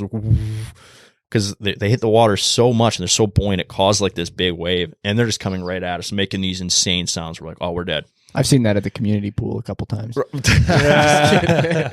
You know what they call a group of hippos? A beach? No, bloat. A bloat. Oh, I didn't know that. Yeah, a bloat of hippos. That makes sense then. It checks out. A bloat, yeah, that makes sense. Yeah, I didn't. You know can also see bloats walking around the Meridian Mall. Yeah, I was gonna say at the beach. That's why I was saying. But yeah, so this thing's like coming at us, and it's mad. It's super mad. It's the run bull, and he's like, "It's the bull." One of the guys is yelling. He's like, "It's him!" And me and one of the other guys are in the back because we're the first ones to see it running, and we just start sprinting down the road like, "It's coming! It's coming!" Like we're pointing, like, "Get ready!" Because this thing is like, if it crosses the river, we're toast. We have nowhere to go. There's a hill like this on the other side. So we're climbing straight up a hill, which it would have easily beat us up it. So we would have been toast. So the hunter grabs his 375 and he gets ready, puts it on shooting sticks and get this thing. It's coming towards us a little bit. It's facing us. He shoots it. Misses by maybe an inch. Just to like the left. And we're like, did you kill it? It goes underwater. Comes back out, freaking out. And it's like, oh, now it's pissed. Now it's more angry. So that being said, it took 17 more shots. What? To kill this thing. With a 375? 375. Oh my gosh. So this thing is diving, spinning. He's like, just any skin you see, anything, just shoot it. Because if this thing comes at us, we're dead. So they're just boom, boom. The guide starts shooting. He's reloading, hands it to the guide while he's reloading, shooting another one. And they're just going, because we're like, you messed up the shot. If you can't get it before it gets to us, we're dead. So they're just blasting away. And there's blood spewing all over. This is one that we really probably shouldn't post. Because it's so Do you graphic. have videos of this? I do. Oh, do you have them with you? Jeez. That we could see after? No, but I could send you guys something when I get back. Yeah, so there's just blood everywhere spewing, and this thing is just making all these noises, and you're like, this is like Jurassic Park all over. Like, this is insane. And there's like 5 of us lined up, and then finally, after like the 18th shot, just disappears. We're like, uh-oh. So we're all waiting like on the shoreline, like, oh, something's going to happen. So it ended up dying, and it's getting close to dark, and he goes, we got to go recover this thing, because if we don't, gators are going to get to it, or crocodiles are going to get to it, or it's going to sink. Because usually when you kill it, they float up in 15 minutes. But we shot this thing like Swiss cheese. It was starting to sink. There were so many holes in this thing. It was doesn't bloat much anymore. So it sank down, and we get to the other side of the river. And we're like, all right, we know the general area where we last shot it. Everybody's like, Jesse knows how to dive. Right? I just like, no. Nose goes. I did it. So pretty much we get to the river, and we know generally the area we're in. So a bunch of the trackers and some of the guides, a guy named Heiss, who actually just passed away recently. He was one of our guides there. He, crazy dude. This is like the Tarzan of Africa. This guy is nuts, but he's like the coolest dude, legend. And he gets starting to take his shirt off and his shorts off. I'm like, what are you doing? I got to go in the water to find it. What? I'm like, I figured we were going to throw a rope or a hook and try to, I'm like. That's what I thought, like a treble hook. Yeah, he's like, no, you ain't moving it. I mean, this is a 5,000-pound animal. No worries. I'm just going to climb down there and see what this we can guy find. is just go right around his tooth. I've seen his movies, Crocodile Dundee 1, 2, and 3. It's pretty much that guy, but the Africa version. I mean, there's video on my phone of this guy tranking buffaloes out of helicopters flying above me while we're driving around. Like, this guy's nuts. It's a whole different world. It's a whole different world, but this is the legend. So he gets in the Wild water, West, 20 East. and it's like 5-6 foot of water. He just starts walking, and we have every guy on the bank with a gun waiting for crocs. We're on croc duty, just waiting. There's 10, 12 footers everywhere. This property's on a reservoir with maybe 1,000 crocs. If you hit the water, you're like dead. They're just gonna. There's videos of me fishing on a boat, and the crocs are bumping up against the boat, trying to bite your rods and stuff, and trying to get you. Oh. And I'm with Alex Perrick. I don't know if you guys know him. Mm-mm. He's a fishing YouTuber, AP Bass, and me and him are fishing on the boat. And he's like, "What happens if I fall in?" I'm like, "You're dead." He's like, "Nah, I think I can swim to the other side." I'm like, "You're dead." You ever seen a piece of chicken go into piranhas? If you fall into this water, there's a good chance you're going to fall on top of a crocodile. There's that many. Like, they're everywhere. I was hooking them on accident with rods and, like, trying to break them off and catching them. There's actually one where me and Tim Wells, we pull it out of the river to get out of the road, and I'm, like, yanking it by the tail out of the river. These things are nuts. So, and he just posted it. You'll see that in a video. There's a video of Tim Wells just posted a video recently, and I'm pulling it out of the water by the tail. He's, like, trying to use a stick to get it to bite the stick. And I'm like, screw it. I just walk in, I grab it by the tail, and I yank it out of the water. It's probably like a 7-footer. And I'm filming it on my phone. I have it POV on my phone. I'm filming it, like yanking this thing out. And he posts, and Alex Perrick's in the background too with a GoPro, just scared. He's like, nah, I ain't getting close to it. And then Tim's even like, good bravery you got there, Alex. And I'm like yanking you. But yeah, so these things will kill you so quick. So everybody's on the bank just waiting with rifles to shoot this thing or to see if they see crocs. And Heist walks in the river, walking around looking for his feet to feel it. Feels it. He's like, got it, it's dead. I'm like, what if it wasn't? Like, it would have eaten you so quick or just ripped your whole half right in half. Jeez. So he finds it, and then all the tractors go out there with rope, and they're all in the water just tying it up. And they had to use like a giant bulldozer to pull it out of the water because it's a little more buoyant in the water. It's easier to move. Once it got on land, it took a bulldozer and about 13, 14 people just to roll it on its side. And it's this big, and there's holes everywhere. So they roll it, and that was like the most memorable because it was like, holy crap, there's so much chaos. So much chaos. So much could have gone wrong. And just the recovery was so dangerous. Like, Jesse Ray, that is a video of you pulling a crocodile out of a pond. Yeah, it was a flooded river, but it was like where the road is. That's so freaking cool. And gracious. Yeah, there's like a 7 foot. These are the Nile crocs, like the dangerous ones. Right. They're so much faster than American alligator. They're so much more aggressive. They will kill you so much faster. And yeah, we were just trying to get out of the road so it doesn't get run over. So we pull it out and we brought it back to the river. But yeah, we couldn't get this thing. Did you eat the hippo? Yeah, hippo is actually extremely delicious. But we were there for like 4 weeks or 3 weeks, so we couldn't eat 5,000 pounds of meat. It's or true, whatever. but it was already pretty tenderized. Yeah, we tenderized it pretty good. But yeah, we donated it, and like the villages there are like so happy because they don't get that opportunity. That's what I think. That's where we go back to the lack of perspective. I don't think, and I think we did an in the weeds on this on controversial game over there. I don't think people realize how much funding, meat, and everything with the conservation aspect gets poured back into these villages with what you guys are doing. Well, and also people don't realize, like, so all these PETA people and all these people against hunters, how much money are they investing into conservation? None. If anything, if they're buying their freeze-dried meals at REI, they might be, maybe. Outdoor brands have to invest a certain percentage into conservation. Like any brand, that's like the law.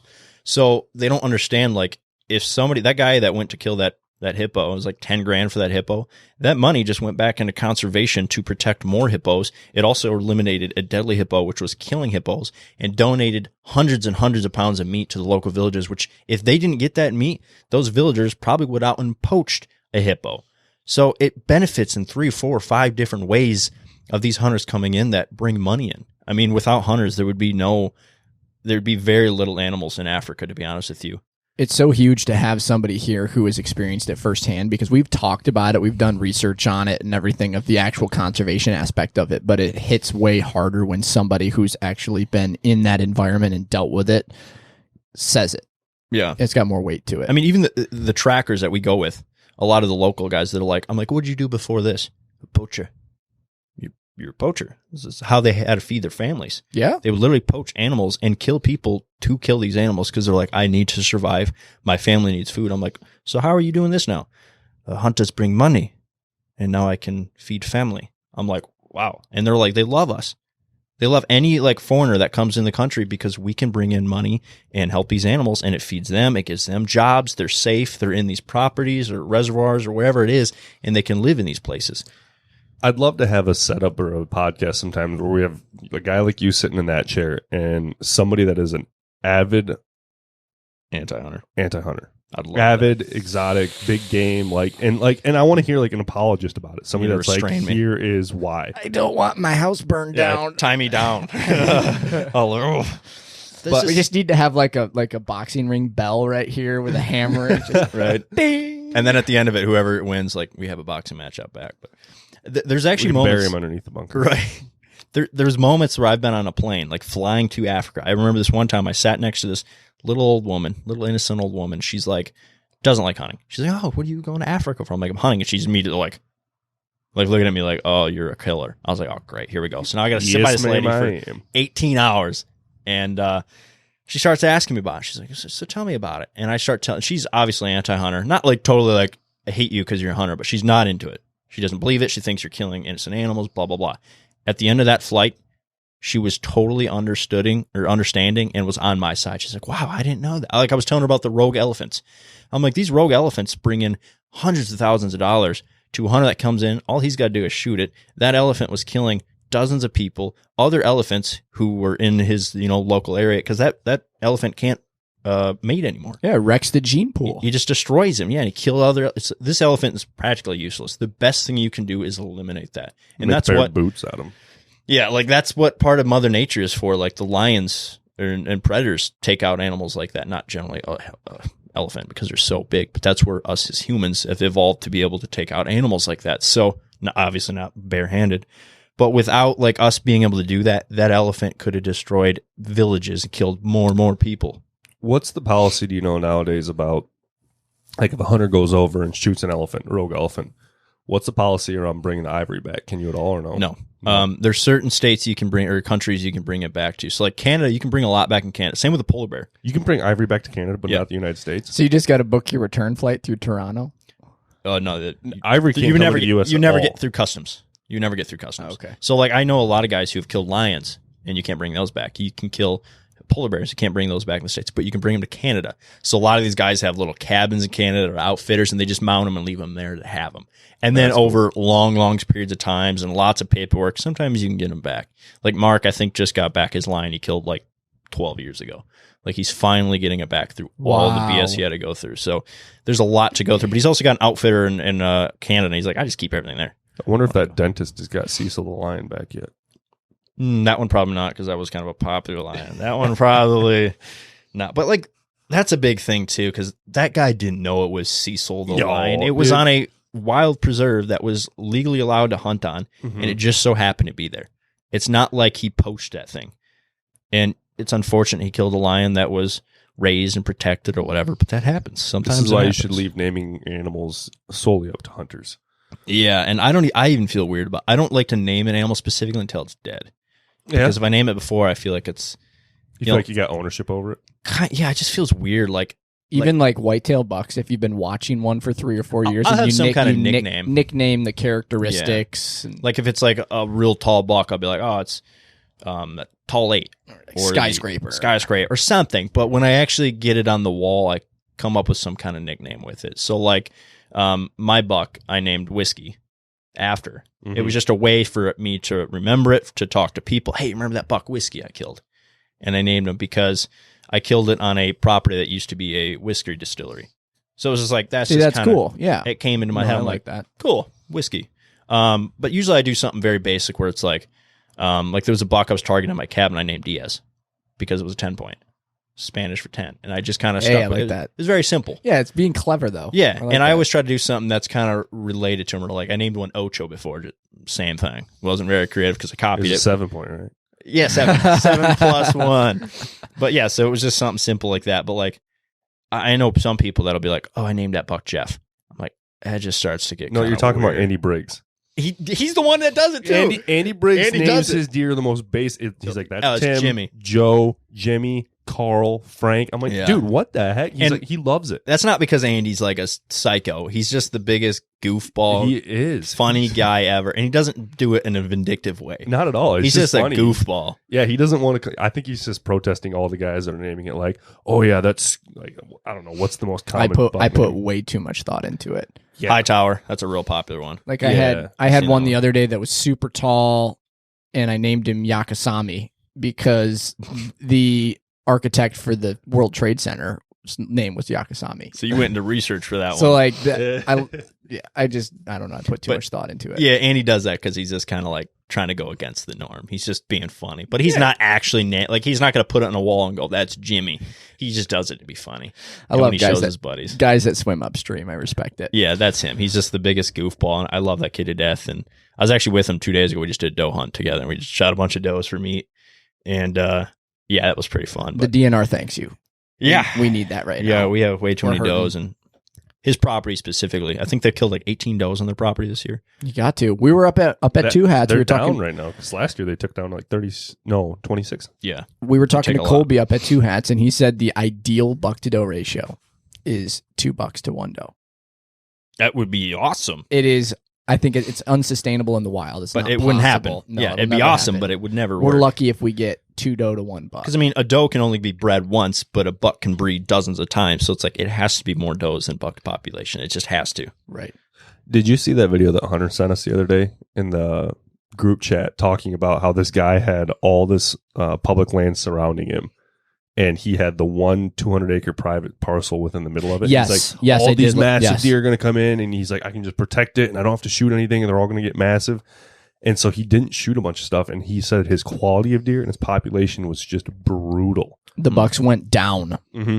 And it wasn't until he started killing deer, like shooting a ton of does and managing his doe population like crazy, and then really selectively and shooting and harvesting like, you know, the best bucks that he could, that all of a sudden he started seeing an increase in his like quality of and quantity of bucks on his property. Yeah. Like you need, because it was so pressured in there with deer, you know, a lot of deer drove there, but it drove all the small deer there. Yeah. And so it's like you need to create a sanctuary for big deer. So I want to see if we're all on the same page on this, because I'm assuming we are.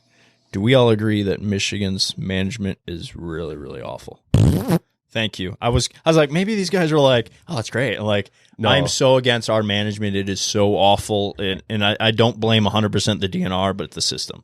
It's so bad, man. Like, so I went to Pennsylvania last year to do a deer hunt. We just went on an elk hunt. We killed a really big elk. And then 2 days later, I went on a deer hunt. I'm like, I'm just going to go hunt deer and just see what happens. I went on public land, pretty popular public land. It was a lot, but I'm like, I mean, I saw a guy like every 300 yards. And I saw more bucks in 3 days than I've seen does the entire time I was there. I saw maybe 8 bucks in 3 days of hunting and had opportunities at a couple. Nothing big that I wanted to shoot. And I saw maybe 4 does. I'm like, man, I'm seeing more bucks. And it was during the rut too, so that helps. But I wasn't seeing big herds. I was seeing bucks. And then I was seeing does every once in a while, which is good. Obviously, the ratio was a little off, but it was a good sign. I go to Oklahoma. The first morning, I saw 4 bucks and I saw 2 does. Second day, I'm seeing like 2 bucks, 1 doe. I was seeing more bucks everywhere. When I go to Michigan, I will see 40, 50, 60 does before I even see a button buck in some of the areas that I hunt. I'm like, this is unbelievable bad ratio. If you listen, we did an episode called the Emergency Press Conference, Stop Killing Small Young Bucks. And we attested to the 2 factors. The big factor is, I think it's on the shoulder of the hunter because of the combo tag. Mm-hmm. The combo tag is an incentive for guys and girls to fill both of those tags with a buck. They're likely to kill that 1.5-year-old buck because they know they have a second tag to kill the bigger one. Yeah. And that in itself is a problem. But also, I feel like the DNR has the tag system structured right now where it's a money grab. All they care about right now is the revenue that it's generating. And that's wrecking things. No one's killing doe. Everyone's killing bucks. Mm-hmm. And they're young bucks that they're killing, not old bucks. I mean, I hate going on Facebook and Instagram this time of year, especially around November 15th, because it's just brutal. Yeah. We did, what was the stat we looked up? 42% in 2022, out of all the total deer harvest, 42% were antlerless. If that puts things into perspective. It's so unbelievably bad. And here's the thing. Do you honestly think, so it's a money grab, right? How much of that money is actually going back into the conservation that we need? I don't think much. I don't know what they're doing with it, but I don't even know how to speculate that though. Yeah. It's almost impossible. Like, are they doing decent management around here? No, yes and no. So the township, the township we live in here, they have a deer management program. And there's about 80 bow hunters in the area that are all civilians, homeowners, taxpayers, and they're able to hunt the parks and cemeteries and everything. And they kill a couple hundred deer every year, usually. But they still bring in sharpshooters. And they use taxpayer dollars to bring in guys, and they'll put big bait piles, and they kill 300, 400 deer every year. So I don't know. I really can't tell if the management is good, because even earlier today, we had 8 doe laying right around the pool. Well, I asked that because, I grew up hunting a lot of Rose Lake, which is just down the road from here. It was down the road from my house. I've never had access to private land when I was a kid growing up hunting. It was all public, spot and stock bow mostly. And on that property, even though I saw dozens of hunters, there's a lot of deer, but I actually saw food plots. And they weren't specifically for deer, but on these state land chunks, there was bean fields, corn fields. So I'm like, oh, it's actually kind of nice. I mean, generally every guy sitting on that ridge of corn. So it's like, all right, I'm not going to hunt it because everybody's doing it. But I saw management. Up by me, the land hasn't been touched in years. It gets clear cut every couple of years from the loggers. And that's pretty much the only management, is the clear cutting from the loggers, because those deer come in for the new growth, the new cover. And then generally, after it grows up 3-4 years, that cover is so thick you can't hunt it ever again until it's clear cut. And they're not doing that for wildlife purposes. Not at all. They're doing that for forest management because they see what happens up in Canada with these wildfires, and they got to do it. Logging companies, they need that log and timber, and that's really the only management they do. They do nothing around me. There's dams that are dammed up by these beavers, like the river I live on by the lake. It gets so dammed up by beavers where it stops flowing completely and dries up. So every couple of months we go back with rakes, shovels, and anything that we can do. We're thinking about tearing it. Yeah, I was just about to bring that up. I know, I saw that. So we're thinking about doing that, and we have to break down a lot. Oh, a lot, yeah. 20 pounds. But I'd also have to let the whole county know that I'm about to do this, or I'm going to get the police call them. I did have a buddy do that a couple times. Touched off 20 pounds of tannerite behind his house. I think it was 400 yards away, maybe, 300 yards away, and it set the alarms off in his house. And there was cops called from like a mile away because they're like, "What?" And like, well, the cops called their house because they knew like this family was notorious for this kind of shenanigans. They called and they're like, "Hey, what are you guys up to?" And they're like, "Oh, we're just touching off some tannerite." They're like, "Yeah, we're getting calls left and right." Yeah, I hear that happens up north can't just every do year that. on 4th of July somewhere. Yeah, a little wake the lake. Yeah. Something about a black powder cannon about 6:30 in the morning every 4th of July. That's At an cool, undisclosed too. location. But I mean, yeah, like we have to tear it down just so the river flows back up, and the beaver management's not like me and my neighbors are the only one that manage it. Like we don't kill these beavers, the rivers just get dried up. Beaver management is crap around here. Oh, it's crap. Because everywhere. Rose Lake released a bunch of beavers, I don't know, probably 9-10 years ago, back into the ecosystem, and like they wreaked havoc going up and downstream. And so like that lake that you used to fish that I grew up on there, all of a sudden started getting beavers in it, and trees were dropping left and right. That lake's also awful for fishing now. It's gotten worse and worse and worse and worse because there's no management. Yep, that lake's gotten well. It's tough for your traditional bass and your traditional panfish. Yeah, we got a buddy. His name's TJ Flagg. He's a professional big bait fisherman. He goes in with like swim baits, like 17-inch, like just crazy things. Yeah, and he slays some pretty big northern out of there. that's where I used to catch a lot of northern. We use some big swim baits and spinners, and you can get 40 inches out there all day long. He's catching them on like these 17-inch swim baits. Giants. It's like his swim bait is like this big. It's the size of the normal fish I would expect to catch. That's how you target them, though. It's crazy because every guy's throwing in those little baits, whatever it is. I was going there throwing jigs a lot, and I was losing fish all the time because pike were swallowing my jigs and just cutting my line at their gills, and I'm just like constantly losing them. The only way to get those is just big baits where they're not going to... Something can't fit in their mouth. Yeah, exactly. Awesome. So that lake used to be it was clear. Yep. It wasn't weedy. You could see fish 10, 15 feet down. We're watching northern swim. It's an unbelievable lake. And then the beavers destroyed the lake because they plugged up the river, which it wasn't getting filtration. So it just got dirty, mucky. People were obviously littering like terribly in that lake. They were throwing crap in there. It was overfished during ice fishing season with the panfish. And it just got so bad because of the poor management. And now I don't know if it'll ever recover. And I used to go there all the time with a chainsaw and chain out that river, the end exit, so it could like flow. Mm-hmm. That's usually how I get in there. Before I had access, I would go in with a canoe because I wasn't on private land. Right. Going on the canoe on public land, a canoe on the lake. And people used to yell, but I'm like, I'm not doing anything illegal. You know, it's funny. I just recently found out, like this year, I grew up on that lake for 20 years, and I just found out that that's a public lake because it has a river flowing through it. Yeah, but see, the only reason it's not is because all the private land around it. So it's hard to get on it unless you go on the river. Yeah, but what I used to do. The other thing that's always kind of funky about it is I didn't realize this as a kid growing up. You need a fishing license to be on that lake. I had no idea. Oh, I mean, I just always had them anyway. But I just always looked at it. I'm like, yeah, it's a private lake. You don't need a fishing license. I guess it's public, so it's totally public because it has a river flowing through. But there's never any DNR out there. No, But, no. I used to get kicked off that lake all the time, and I'm like, I know this guy. They say I can. By the I'm allowed to. Vitchitiches? By who? The Vitchitiches? That was their last name. Oh, I thought it was like a nickname. I was like, no, I don't know. They were I used to have another nickname for them. They were on the corner. Sounded similar. They were on the corner of the boat launch area, kind of over there, and they used to yell at me a lot. I think it was a White House. Yep. But they didn't like me. And Vitchitich. I had 2 boats out there, and I left them out there for anybody to use. I didn't even live in the lake, and I'm just like, anybody can use it. I'll just leave them out there. And I actually had one stolen out there. It was a square one, but I just left them out there. And then eventually, when I moved up north, I took it back to put it on my lake. But I had people using it all the time. They would beat it up, destroy it. I'm like, whatever. They can use it. It's fun. It's my part of giving back to allow to fish here. That was like how I looked at it. No, it was a great fishing lake to grow up on. But that's where my fishing career started, to be honest with you. The beaver management. Well, actually, I remember. Yeah, you always used to come down there. I remember your dad would just come and watch you fish. Dude, you just be out in like a kayak, just like going hard and fishing and nonstop. And I remember one day actually like hanging out with your dad down there, just watching you fish, and he gave me the hook on this hat. Like I've had this thing on my hat. Is that the same one? Same one. He God. looks at me, he goes, any friend of Jesse's is a friend of mine. He pulls the hook off of his hat and hands it to me, and I threw it on mine. And I've had it been ever on since. there for 15 years. Mm-hmm. That's insane. I did not know that. I thought I just figured you'd buy a new one. No, dude, this is the hook your dad gave me. I just coincidentally had to have it on today. Yeah, that's funny. That's cool though to see something like that. So going back to what you guys were talking about with the wildlife stuff, do you think it's just a lack of resources and education in the realm of habitat management? I know it ain't the money, because I know they have the money to do it. Yeah, because you go up farther north into Pigeon River and you start getting into big food plots where they're putting in buckwheat and rye. And it's because all those elk. Yeah. They try to manage those elk, but for deer, they don't care. Right. But you just don't find a lot of resources. Like what I'm saying is like you can't really go...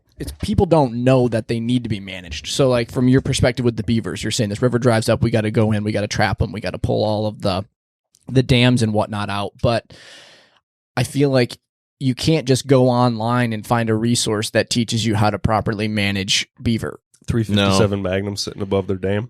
Yeah, what I'm saying though is it's just I think people don't realize that it needs to be maintained. They're like, oh, well, the wilderness has been around for thousands of years and it goes through the cycle, and they don't understand though we're forcing animals out of these suburban areas. Used to be there. Yeah, exactly. So it's changed. So we have to adapt and be stewards with it as it goes. It is true, yeah, that they've been here for thousands of years and like we are encroaching on them. The reality is nobody actually wants what they're talking about when they say that, because cohabitation with animals like a beaver or, even deer in your neighborhood or raccoons in your neighborhood or like black bear if you're going to be up north or down in Florida, cohabitation with them is not good for anybody. Yeah. And there's good ways to do it, but I even think about beaver. It's like, whatever, just a couple animals that swim around in your lake. It's like, no, the hundreds of thousands of dollars of property damage that they just caused by cutting trees down that you cannot replace. Mm-hmm. It's like that affects all of our properties. Yeah. The value of your house is going down because mine's going down because of the river. Yeah. And the trees are going down around your house, or maybe not on your house because they're smart in the way they drop them. But it's like you're having trees that have been in your backyard for 120 years. All of a sudden, they're in the water. Yeah. Because there's a rodent in there. And then you're going to have the argument. It's like, they got to do what they got to do. I'm like, yeah, I get that. If this was completely wild land, we encroached onto them. I said that weird. We encroached to them. And now the fact that we are there has made them in the same area. So they destroy our land and we destroy their land. But if we weren't there, obviously their effects wouldn't damage us, if that makes sense. Mm-hmm. So it's like we have dominion.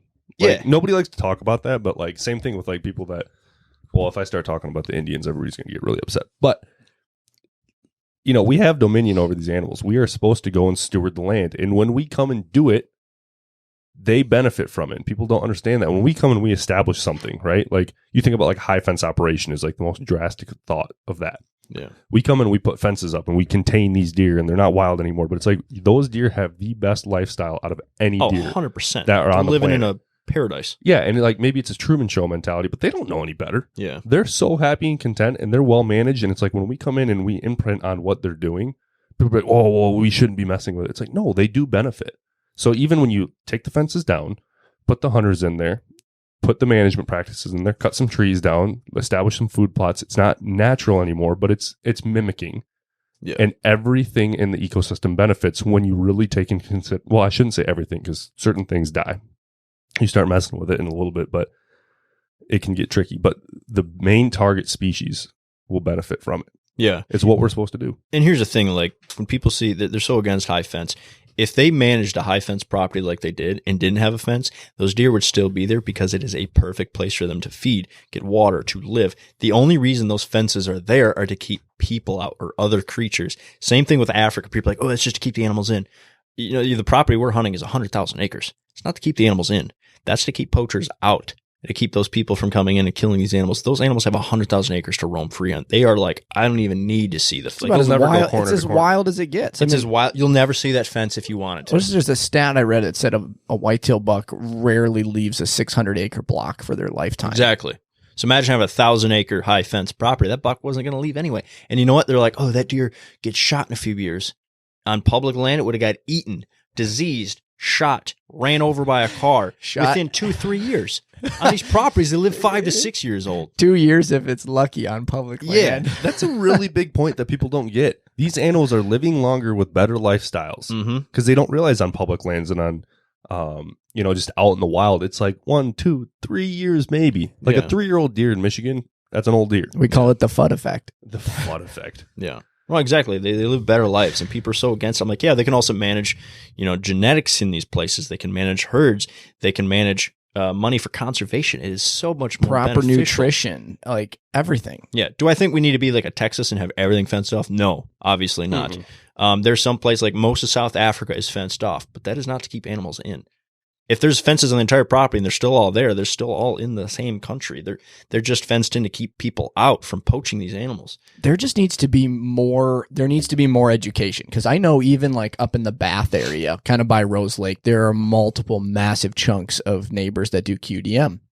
And if you can get these big blocks of people, these big 6, 7, 800 acre blocks of people practicing quality deer management, it will change things. But it's so difficult. It is so hard. It's almost impossible. We even had like Shad Yoder on, who, they own a couple hundred acres, and their neighbors own a couple hundred acres, and their other neighbor owns a couple hundred acres. And like, there's 4 guys that have maybe 2 or 3 blocks, and they're all in on it. Yeah. And then there's one guy on the back section that's just like, whatever. Shoot whatever. And it's like, and it's just this massive. Just mess it up for everyone. It's this massive hemorrhage out the back of their property that they're just struggling because everybody's coming in on it. And they're like, good night. Is that where you put the fence up?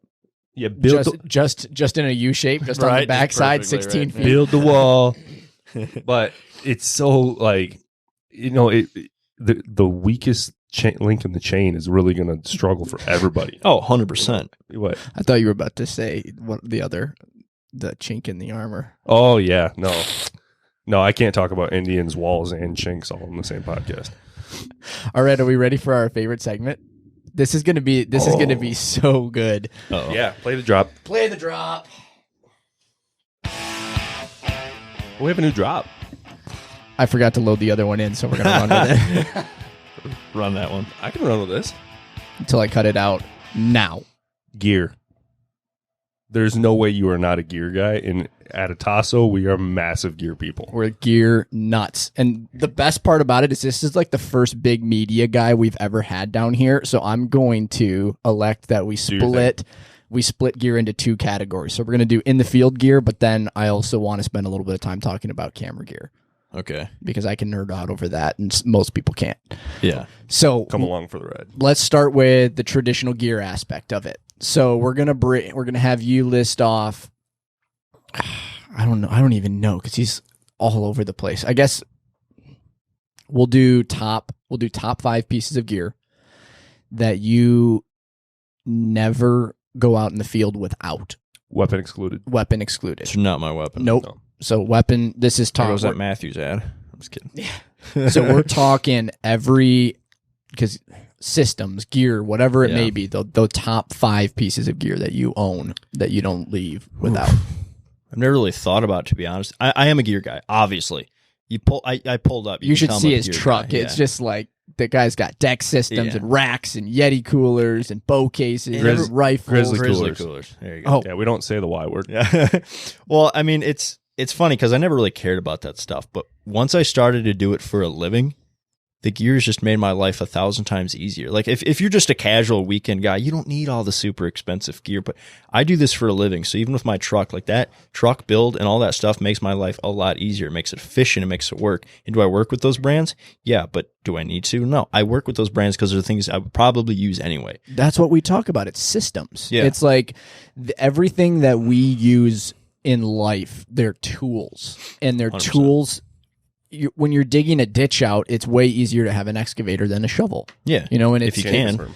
There are tools that we use that make the processes and the things that we do easier. And that's why we love gear. So it's not just, oh, that's cool. It's like, this is a useful tool. Yeah. So this is your tool belt. And I get a lot of hate on it too. Because people go, oh, you just buy all the expensive stuff and you're not that good. You just buy all the best stuff. I'm like, can't buy Kuyu with food stamps. Yeah, exactly. Like, I mean, like, it Whoops. just, do I think you need KUIU? No. But do I think it is an amazing product that's going to make you more comfortable, more efficient? It's going to allow you to spend more time in the woods. It's going to eventually make you in some sort of way more successful and have more opportunities. Does it exactly make a bigger buck walk by? No, obviously. Nothing will do that for you. No better bow or rifle will make that buck come by. But it's going to give you a better chance and opportunity at success. And that's all it is. So in long term, I am a gear guy. I always have been. If I can get a new thing that's going to help make my life easier, or it's cool, it's modern, I'm like, man, this thing looks cool. I love it. Do I still love shooting an old longbow with some wooden arrows? Yes.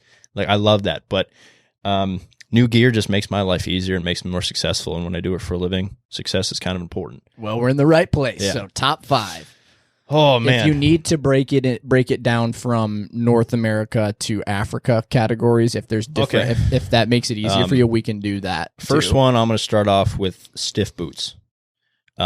I don't know if I'll say an exact brand. I use Crispy boots right now. Right. But stiff boots for me, I don't know if you guys know, I tore all the ligaments and tendons in my right leg a few years back, and I've had surgeries on it and try to fix it. And it's like rubber. So if I don't step straight up, it'll just snap and give out, and I can roll down a mountain. So like even in Oregon, like my leg was taped up, and I have to have stiff boots. If I wear ankle boots and I step on a weird twig wrong, my leg can just roll me down a mountain. So I need something stiff to keep me stable. When you say stiff, you're talking the neck of the boot right here. that comes up. I need something that's going to keep my leg from moving. Like an ankle shoe or like a sneaker, my foot can move. But with a boot that's kind of heavy duty, plus I usually wrap it up with some athletic tape to make it stiff. So that way if my leg bends, it kind of tightens it up enough for me to recover. So the hey dudes aren't going out west with you? No. I do bring Crocs on almost every hunt though, like out west, because if you got to walk through a creek or something like that, like you don't want to go just barefoot, sharp rocks or slip or whatever it is, like some lightweight Crocs or something super like that you can throw on your pack, you don't even feel it, is going to help you. You ever heard of canes?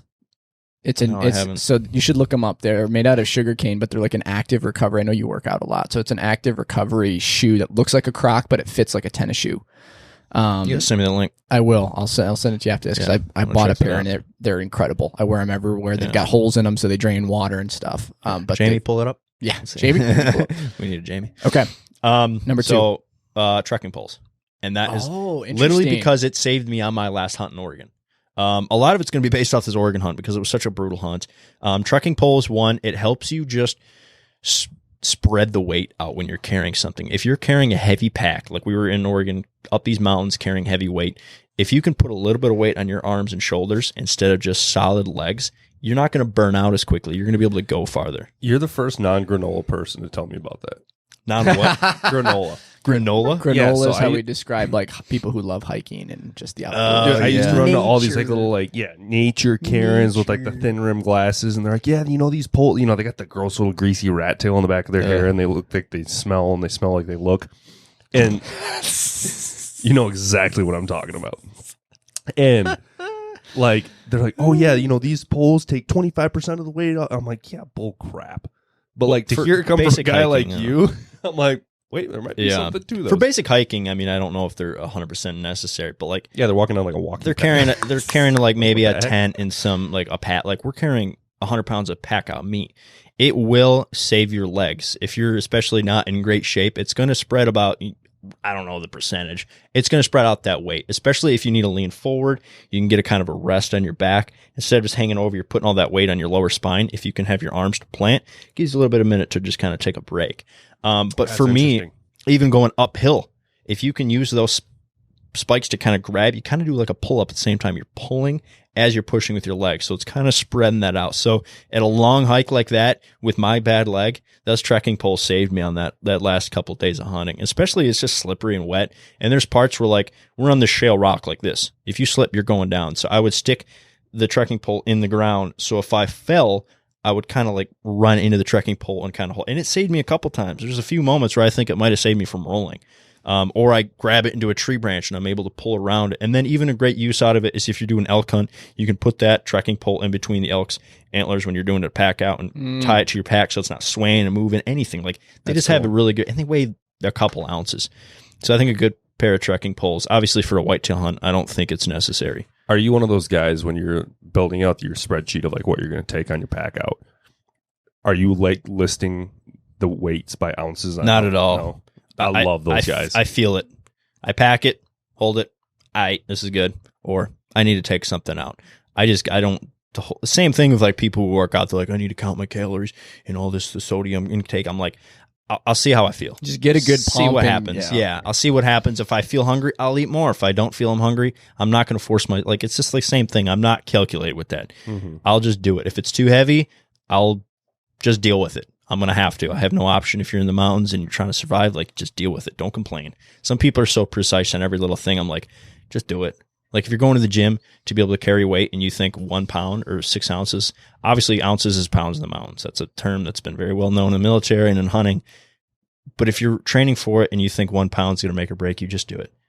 Like, there's times where we've been packing out, like, could I get that last little chunk of leg meat out? It's like, just do it. If you can't, then you take it out. But don't ever just like, I'm just not into the calculating thing, like you say. Like, I'll just do it. I'll just deal with it, I guess. But yeah, trekking poles will make your life 1,000 times easier in a lot of situations. All right, number 3. I think a really important thing, and I've noticed this on my last few hunts, a good pair of binoculars. And I just got myself a new pair of Leupold 12x50s. And the reason I like these new ones is I can't say anything about them yet, but they are new. They will be out in the next couple of weeks. They've helped my eyesight dramatically. So I've been having issues with my right eye in the last year where it's getting blurry. I'm getting stigmatism in it, and that's my shooting eye. Cameras, guns, bows, everything. And it's starting to get really blurry. And especially if I'm glassing for long periods of time and I take those binos down, I get headaches. It's hard to see, or I just kind of need to focus. And, you know, in Michigan, you're not glassing much for whitetail. You look up, oop, that's an 8 point. Do you feel like a lot of that comes from how much time you spend looking at a screen? Oh, 100%. I mean, there's no doubt. But what's strange is, why is it my right eye only? That is true. I think that's your dominant eye. It's 100% focusing more. Yeah, you're focusing more of that and straining but it. I can't. I've been going to eye doctors to try to figure it out. I might have to get a contact in one eye. But like, if I squint, it's crystal clear. But wide open, this eye is just a little bit more fuzzy than everything else. So it's something going on. Can't really figure it out. But it's just something I've been dealing with. But with this kind of binoculars, the eye relief was so much better. I mean, in the mountains in Oregon, we were glassing for 6, 7, 8 hours a day, just sitting up ridges, glassing, and these bucks can disappear. And these good binoculars saved my eyesight. So even if I was looking in bad binoculars, I take it down, your vision's bad, you have headaches, makes you feel sick, you're nauseous, it makes you not want to glass. If you can't glass for a long time, you're probably not going to find the buck you're looking for, or whatever, even a buck. So I think good pair of binoculars is more important than you think. If I was just talking whitetail hunting in the States or Michigan, and just whitetail hunting, I don't think it's that important. You have a rangefinder with a bow, you're good. Because if it's in bow range, you can probably see it. Obviously, if it's a distance, you're going to use your binoculars to look at it. But if it's not in range, you're not going to shoot at it anyway. So, like out west, you have to glass. So I think like a good pair of binoculars is or a spotting scope. I prefer binoculars. I would agree with you. They're more mobile. Keep them in a pack. The spotting scope, you got to have a tripod. And honestly, the zoom, I feel like on the spotting scopes are so intense that there's a lot more movement and jiggly, and then you're dealing with the heat. What's that called? It's like heat waves. Yeah, heat waves and stuff. Everything's blurry. The thermal lines. Yeah, whereas binos, I feel like you don't get a whole lot of that. Do I love spotting scope? Yeah, I had one on my Oregon hunt, but I used it a lot less than I thought. You know, we throw it down, you get a tripod set up, you get it. Ooh, there, finally found one. Come look at it. He comes and bumps it a little bit, you lose it. Then you got to refine it. It's just binoculars. We all have it. We can all pull it up. I like a good set of 12x50s, and the new ones that I have are compact. They fit my harness. They're not these giant jumbo things. So a good pair of binos, I think, is really important. And it never used to be into my thing. I would never even bring binos on deer hunts most of the time. I was like, not needed. But now it's every hunt I go on. Binos are a game changer. They really are. Good pair is a game changer from bad to good. Number 4. Starting to run out of ideas here. Oh, there's trust me, the more you think about it, there's so many things that you own that you bring with you that are just invaluable pieces of gear. An odd thing for me that I think has helped me on a lot of hunts recently was a simple as a glassing pad. Something simple as that. Interesting. I bought one off Amazon Marketplace. It's this little foldable this little pad. I don't even know what you would call it. I don't even think it was for glassing. It was just a pad. Just to sit on? I've used that thing for so many situations. Like, again, I'm using Oregon again. It was really wet. Sitting down on something dry for a couple seconds while you're glassing, not sitting up and having a completely soaked back and butt, or it's going to start running down your legs. It makes a game changer with like being dry, cold, It's just more comfortable, especially a bony guy like me. Yep. You know, I have no butt. I'm just sitting on 2 bones. So it's like, it helps me a little bit on long times. Even if we're like, there was moments where I was in Arkansas doing a duck hunt, and there's just these wooden benches. And I was like, I brought this glassing pad. I'm not glassing. I pull it out. It was a good cushion. It was just something that made my everyday little things a little bit better. And that's what I'm basing this off of. I'm not going off of the most expensive, coolest technology in the world. This is what we love, because guys will bring up stuff that we've never thought about, and this is cool because somebody's going to listen to this and be like, "Oh my gosh, I never thought about that." Yeah, something simple like that. This is what we love. It's made my life so much easier on just simple things. Because you think about it, somebody goes, "I don't really need that," but then when they're not using it and I am, they're like, "Man, kind of wish I would have had those on me." Exactly. Like, that thing is kind of nice. That's what it's all about. Exactly. All right, number 5. I think either a good, and I say this because I almost died because I didn't have one, a good Garmin InReach or a good watch with some kind of GPS contact ability. Is the InReach the little red satellite GPS? Satellite GPS. And there's watches like this one I can do it on too. But if you have something like that where you can get yourself out of a sticky situation out of emergency, and a lot of times you're going to go, nothing's going to happen. We're going to be fine. You just never know what's going to happen. And there was a hunt we did in Alaska where we got caught in a storm. We didn't know it was coming. And in storms in the mountains, it doesn't happen above you. And you don't have time. You're happens in the middle of on you. It's like crushing you. And we got in this huge storm, and it was like just above freezing. I would say it's probably 33, 34-ish. Oh. And it's just pouring rain, and I didn't have the right gear. And I get kind of split up with the group, and I'm sitting in this little ravine, and we're hunting blacktail. And I'm just sitting in this ravine trying to stay warm. And I'm just shivering like crazy, and I get lost. It's foggy. Everybody had to have just ducked down to hide because you would have just got blown off the edge or something. Like, it was so crazy. So I sit in this little thing, and if I could have contacted somebody, maybe I could have known where the group is, or contacted help, or even found GPS to find the correct way down, because I roughly knew the direction I had to go. So we get caught in this massive storm, and I start to get to the point where I'm sitting there for so long, I'm completely soaked. The wind's crazy, where I wasn't cold anymore. I was starting to just not get shivering. Oh, boy. And I'm sitting there. It might have been 45 minutes, and I was shivering like crazy, and then all of a sudden I'm like quiet. I was like, this is weird. And I got really tired. I started kind of nodding off. And I was like, I've heard of something like this. I think it's hypothermia. So I'm starting to kind of nod off and falling asleep. And I'm like, I need to just move. I'm trapped here. If I stay here any longer, I'm probably going to pass out, and probably, who knows. So I said, I need to go down. So I just start crawling down. I knew I had to go down to the river or the lake. The ocean is like right on the beach. I'm like, I just need to go down. I know that's the direction. So I start climbing down, and there's these thorns and crap I'm grabbing onto. I'm like, I'm going to run into a bear. I know it. Like, I'm just going to bump into one. Hey, like, it's completely dark. And I after like 3 hours just crawling on my butt, hands, knees, butt, just crawling down, I finally got to the beach where I could hear waves and water. I was like, oh, I'm good. So I got down, and the movement kept me warm, because eventually I was like starting to get cold again and shivering. I'm like, maybe I'm warming up. I don't know. I just need to move. So yeah, if I had that Garmin InReach, I probably could have contacted somebody or found better coordinates for a faster way down, or whatever it is. And that's just an example. But if on any other hunt, even if you break your leg, like with me with my bad leg, if I went on a hunt alone, like even a Colorado elk hunt, and I snapped my leg again up in the mountains, I'm not getting off that mountain, or I will in 3 days, or, whatever. So having a way to contact, because you can't count on your phone. I don't care what people say. Oh, I have phone service everywhere. I have Verizon. It's great. Not in the mountains. Yeah. You go in the mountains or something. Mother Nature, the mountains don't care about anything you have. Don't matter what gear you have. Right. But that little Garmin InReach, it will work. It'll get you the signal you need to get emergency contact, evacuate, whatever it is. It will save your life. So that's something that I don't think you need for every hunt. But if you're doing any kind of backcountry hunt, even possibly I've been in places like Oklahoma. I was hunting in a guy's backyard. I had no service. Nothing. My phone said SOS. So I was like, I have no service, and his house is 300 yards away. How? If you fall out of a tree stand, I could have snapped my neck. Who knows? And he would have been like, because I wasn't with the guy, he would have just been like, I'll see him in a couple of days or whatever. So I could have hurt myself really bad. My phone had no service. I would have been toast.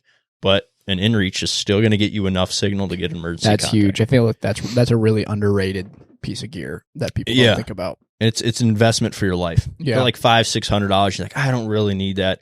You just never know. It's the same thing with, like, I bring a medic kit on everywhere I go. Like, I'm prone to having crappy things happen to me. Like in Africa, I slit my leg open. I don't know if you guys ever saw that. I slit my leg open pretty bad, and I was bleeding where I was like pinching my leg together. And we were like driving back to the ranch, like, move. I'm like holding the skin on the back of my leg. And then I get back, I'm gluing it and stitching it up. And they're like, where's the hospital? Like, it's like 7 hours away. I'm like, I need to just do this myself. So I had to like stitch it up and glue it up, make it work. But heat up a knife and yeah, I was getting pretty close to having to do that. It was pretty gnarly. But if you don't have a medikit, you're kind of out of luck. So I would add that as 5.5 gear. Okay, I'm all about it. All right, let's do whitetail woods. What are 5 pieces of gear you take into the whitetail woods? You guys want to talk for like 2 seconds and let me? Yes, absolutely. No, do your thing. I feel like we really haven't had, other than Bodie going over to Africa, we haven't had like as far as just real life experience goes. Yeah. Jesse's sitting here, like, we go out and we're talking about, like, oh, man, we had this crazy experience in the backyard. And Jesse's like, I almost got eaten by a hippo. And I dragged a crocodile out of the water. Well, you know, you always kind of think, like, somebody's kind of bull crapping you. You know, they're saying, like, yeah, and then we did this and grabbed it by the tail and drug it out of the water. It was, like, 7 feet long. And, yeah, right, guy. But, like, in this situation, I can sit here and pull up on my phone and look we at got video evidence to back it up. Of Jesse dragging a crocodile out of a pond. It is pretty cool. Interesting guy to graduate with. Never know who you're talking to. That is true. That is fascinating. Yeah. So, guys, while he's gone, shameless merch plug, we have the Ataso Columbia vest and the Yupong Classic embroidered OD green snapback hat available at atasoutfitters.com. Don't let the name Yupong fool you. Those, like, everybody's like Richardson 112. We do sell those. We do have them. They are nice. The Yupong hats are phenomenal. The classic surprisingly, fits, even though they're from China, I think the Richardsons are too.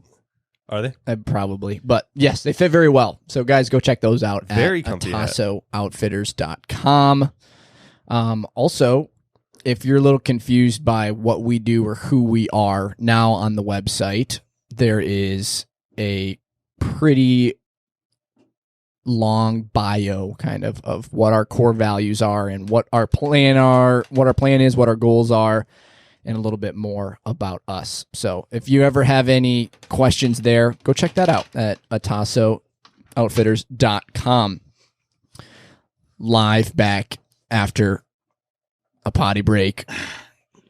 The Grizz Man. I'm like an all-new man right now. All right, let's go.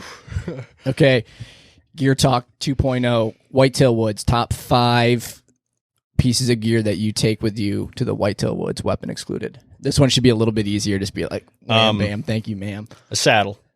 I think a saddle is such a game changer for me in the last year. What brand are you running for saddle? I'm using Cruiser right now. Okay, I've got a buddy who swears by Cruiser. He says he likes them because they're up on his back higher. Yeah, whereas other ones aren't. Some go to your kind of butt and your lower waist. This one kind of goes up on your back, so it's just over time it feels a little more comfortable. But also I like their platform. They have, specifically for me and my bad leg, they have a platform with like a little bit of a bend at the end, and they're the only ones that have to do that because a lot of them they mold them. And they pour it into a mold, and you can't get that bend in a mold. So it's cast rather than this like one's welded. Cast. Okay. Yeah, so it's got a little bit of a bend to it. And instead of sitting up on a platform where your feet are like this, or you're on the edge and you feel that sharp edge after 7-8 hours of sitting, it has this little bit of a bend. So there's like a flat part, kind of like this. Yep. So your foot is sitting almost completely flat at that angle because you're not standing straight up in a saddle. Right. You're sitting this way. So why is a saddle platform completely flat?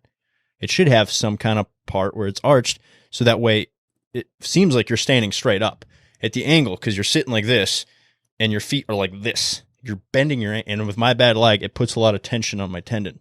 So after, all day sits, that little bit of an angle just allows my foot to sit more flat, like it should if you were standing. These are the kind of things, just the little innovations. People create stuff, and they change, they tweak what's already been created and make better things. So that's cool. And I've used other ones and never noticed it until I got that one. I went, wow, that makes my life a lot easier. And they're the only ones that are allowed to do it right now for patent pending reasons. Interesting. So as of now, that's the platform I'm going with in the one I run. At what point did you switch from doing stands to saddles? 2 years ago.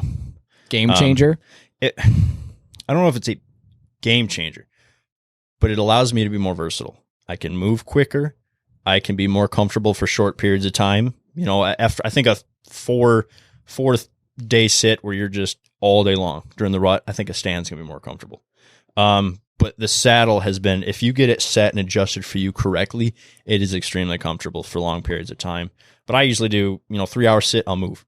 Midday, different spot. Come back, another spot, another 3 hours. I don't like sitting in one spot because I'm not seeing anything. I don't see sign. I'm going to move. I'm not the kind of guy I want to sit and wait for the same deer for 5 days straight in the same spot. I want to move and find this buck. So, I mean, that's what I've been dealing with this year is, he only comes into where I'm at night. I need to find where he's coming in right before dark. So that saddle allows me to move. It's lighter, and generally I have camera gear with me. So camera gear, hunting gear, your bow, gun, whatever it is, that saddle's just this much lighter. I don't have to carry a stand. I have a free hand. The saddle sits on you, and I have just a little platform. And I don't recommend this, but a lot of it, like in Africa, I was the first person recorded, apparently, to kill an animal out of a saddle in Africa with a bow. Man, so that film will be up soon. First guy to kill big animals in Hey Dudes. First guy to kill an animal out of a saddle. He's just revolutionizing Africa. Right. I'm taking the Hey Dudes ones all the way home. I love that one. I need a plaque. But so that was like, I didn't use the sticks. And a lot of hunts, like around me, you need climbing sticks because it's all pines. They're straight up. I mean, you know what they look like. They're just straight up. Telephone pole country. You can't just shimmy up that thing. I mean, unless you're an extremely good climber or whatever it is. But like in Africa, there's all these, they're called leadwood trees. They will not break. They are so dense and strong that you could put a truck on the limbs. They're not going to break. So, and there's like branches. I just climbed it up, set my platform up, and I was still linked in. I just wrap it around a branch or a tree. So no need for sticks. It's a little, I didn't need the need for sticks. I think sticks are necessary depending on where you're hunting. But like in my situation, I did not need sticks. So like with the saddle, if I don't need the sticks, I'm even lighter. I just eliminated 5 pounds of sticks. And in a small pack, like a whitetail pack, they're not comfortable if you get a lot of weight. Big packs are obviously, they can hold weight. They can be comfortable to straps and hip waist and all that. But, I use almost like a school bag for whitetail hunting. It's something very simple. So yeah, for my second thing, I would say a good pack. And what I mean is a pack that fits your gear specifically for what you're doing. And I have a whitetail pack. I've used a few that I've really liked. And the new one, I don't know the name of it. Kuiu makes it. It's one of their smaller everyday packs, but it has like a perfect pouch for spotting scope or a camera arm or my big lens. Fits it perfectly. I have a perfect strap on the back for sticks and a platform. And then it's just got deep enough pockets where I can jam a bunch of gear into it, whether it's worm gear, and still have access to all these little spots to get to small things. Because I know some packs where people use, and it's just one big bag. And they got that top scrunching thing, and then you toss stuff in there, and then you're digging into the bottom, and you can't get access to it. And it's like, oh, there's a hole in the bottom. Like, okay, you zip that, and everything falls out. Like, I don't like that style of pack. I like the ones with all the little pockets because it allows me to get to things. Compartments and systems. Little small, even SD cards. Like, just put it there. If it's one big pouch like I used to use, I lose stuff, and it just gets lost, and I'm digging, making too much noise. So I think using a pack that's designed specifically for what you're doing is super necessary. And I can't think of the name, but I know Eberly Stock makes one. It's called the X2. Yes, that's a great pack as yes, well. I've seen that. They've really kind of blown up recently with their new bino harness systems, with like the holsters and the muffs and the hand warmers. Yeah. I've been really impressed by their stuff. And their stuff's designed more for the Western kind of hunts, not really the whitetail stuff, which is why I loved Kuiu so much, is they went over to whitetail. And I'm one of their whitetail guys in the States where the gear I use is specifically designed to sit up in a saddle or a tree for long periods of time. That was recent, right? That was within the last couple of years that they started doing whitetail. Last October was when the real blow up of the proximity, and was going to be my other item, was the proximity set from Kuiu. I think that's one of the warmest whitetail hunting layers that you can wear. It's comfortable. It has a great camouflage, and it's just I love it. I'd be fascinated to see this, like the sales analytics of Kuiu versus Sitka versus First Light in the whitetail realm, between the Fanatic, the Proximity, and then I forget what the First Light one is, but it'd be fascinating to see what's being purchased more. And I'm surprised you haven't asked me. It's one of the first questions I get during podcasts. They go, Sitka or Kuiu, camo or solids? They always give me that question. I think they're all good brands. I can't say a bad thing about a certain brand. I just think it's all depending on how much you want to spend for how much you think you need. Like, do I want the best quality stuff to make me feel comfortable? It'd be a little bit warmer to sit in that stand a little bit longer. I think it comes down to your preference, the style of hunting you do. But I think they all make great products. A lot of them make very similar products. It comes down to what you like too. I like the Kuiu pattern. I think it works the best for me in Africa. I think it works great for whitetail stands. It's exactly why I didn't ask, because we had Bodie Bettis down here and he went to Africa, and they all it seems like, this is what's interesting. It seems like most outfitter or a large majority of outfitters are Kuiu guys through and through. Yeah. No matter where they're going, whether it's out west, Africa, anywhere they're guiding. And think about this. They do it for a living every single Exactly. day. That speaks volumes. I love Sitka. Like the Fanatic setup that I have is incredible. I've never had something so small and so light and so quiet with all the pocket systems. I love it. But I've never tried Kuiu. So that's the thing. Is like, I think people are like, Reed hates the trendy brand loyalists. Like, I'm never going to not Kuiu because I've never tried it. So if someone said Sitka versus Kuiu, I'll be like, I don't know. I've never tried Kuiu. I see guys wear that First Light and they're like, I think First Light looks great. I've never worn it. It looks like great quality stuff. I like the pattern. And they just immediately crap on Kuiu because they're against it. I'm like, have you ever used it? Like, no. I'm like, why are you against it? I'm not saying you need to be the Kuiu guy because it's the best brand in the world. It's not that. It's what I trust. It's what I like. If you want to take my opinion on it, that's cool. If you don't, whatever. I think people dog on Kuiu because of where they came from. Yeah. They started as that, like the bighorn sheep in the mountains and the Alaskan and the tundra, and they've got the green patterns, and then they've just like, it couldn't be relatable. I think they're an outcast kind of too. Yeah. They're the black sheep that kind of went to their own thing and they did well at it. You get whitetail hunters. Whitetail hunters love Sitka because of their media and marketing. If you go to their website, and it is in their Instagram, it's crazy. Media. Oh, it's incredible, and they give you that feeling of like you're a badass when you're in this, and I think that's what sells it. So they kind of dog on Kuiu because Kuiu's media it's good, but they don't. If you look at the amount of whitetail hunters there are versus other stuff like elk, moose, 100%. Like the whitetail hunter, it's the number one most hunted big game animal in the world. Yeah.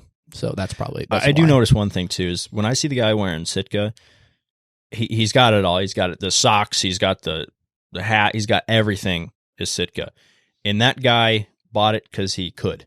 That's generally what I notice. He's like, oh, it's good stuff. I bought it. Like, it's always these pretty well-off guys, and I'm not saying anything about them being a good hunter, not good hunter, or professional or not. I know it's the guys who can't. But the guys, like you were saying, the guides that I see on all these hunts, they're all wearing Kuiu. I'm like, why? There's a reason. Why? And then you talk to them like, oh, it's the only thing that I've seen that's lasted through the bush. It's the only thing. All the guys in Africa, they love Kuiu. When I go there, they're like begging me for it. I usually bring a couple items to give to one of the guys I'm with, and I'll leave it to them and be like, all right, tell me how it looks. And now I have guys reaching out to me. I need to make a big order. And they come to me like Alex Perrick. He's a fishing guy. When I went to Africa with him, he goes, I'm going to buy Kuiu. He just made like a $4,000 order at Kuiu because he saw what I was wearing. And he's like, that stuff looked great. It looked comfortable. I liked it. And I let him use a shirt of mine for a day, and he just fell in love with it. I'm like, you got to try it. And obviously you can't try a lot of things on in a store and leave like Kuiu. They don't sell it at stores. They just opened up one in Texas, but like they don't have many. That's also exclusive when you think about it. You can't walk into Sportsman's Warehouse and buy Kuiu. You can't walk into, Cabela's have Kuiu?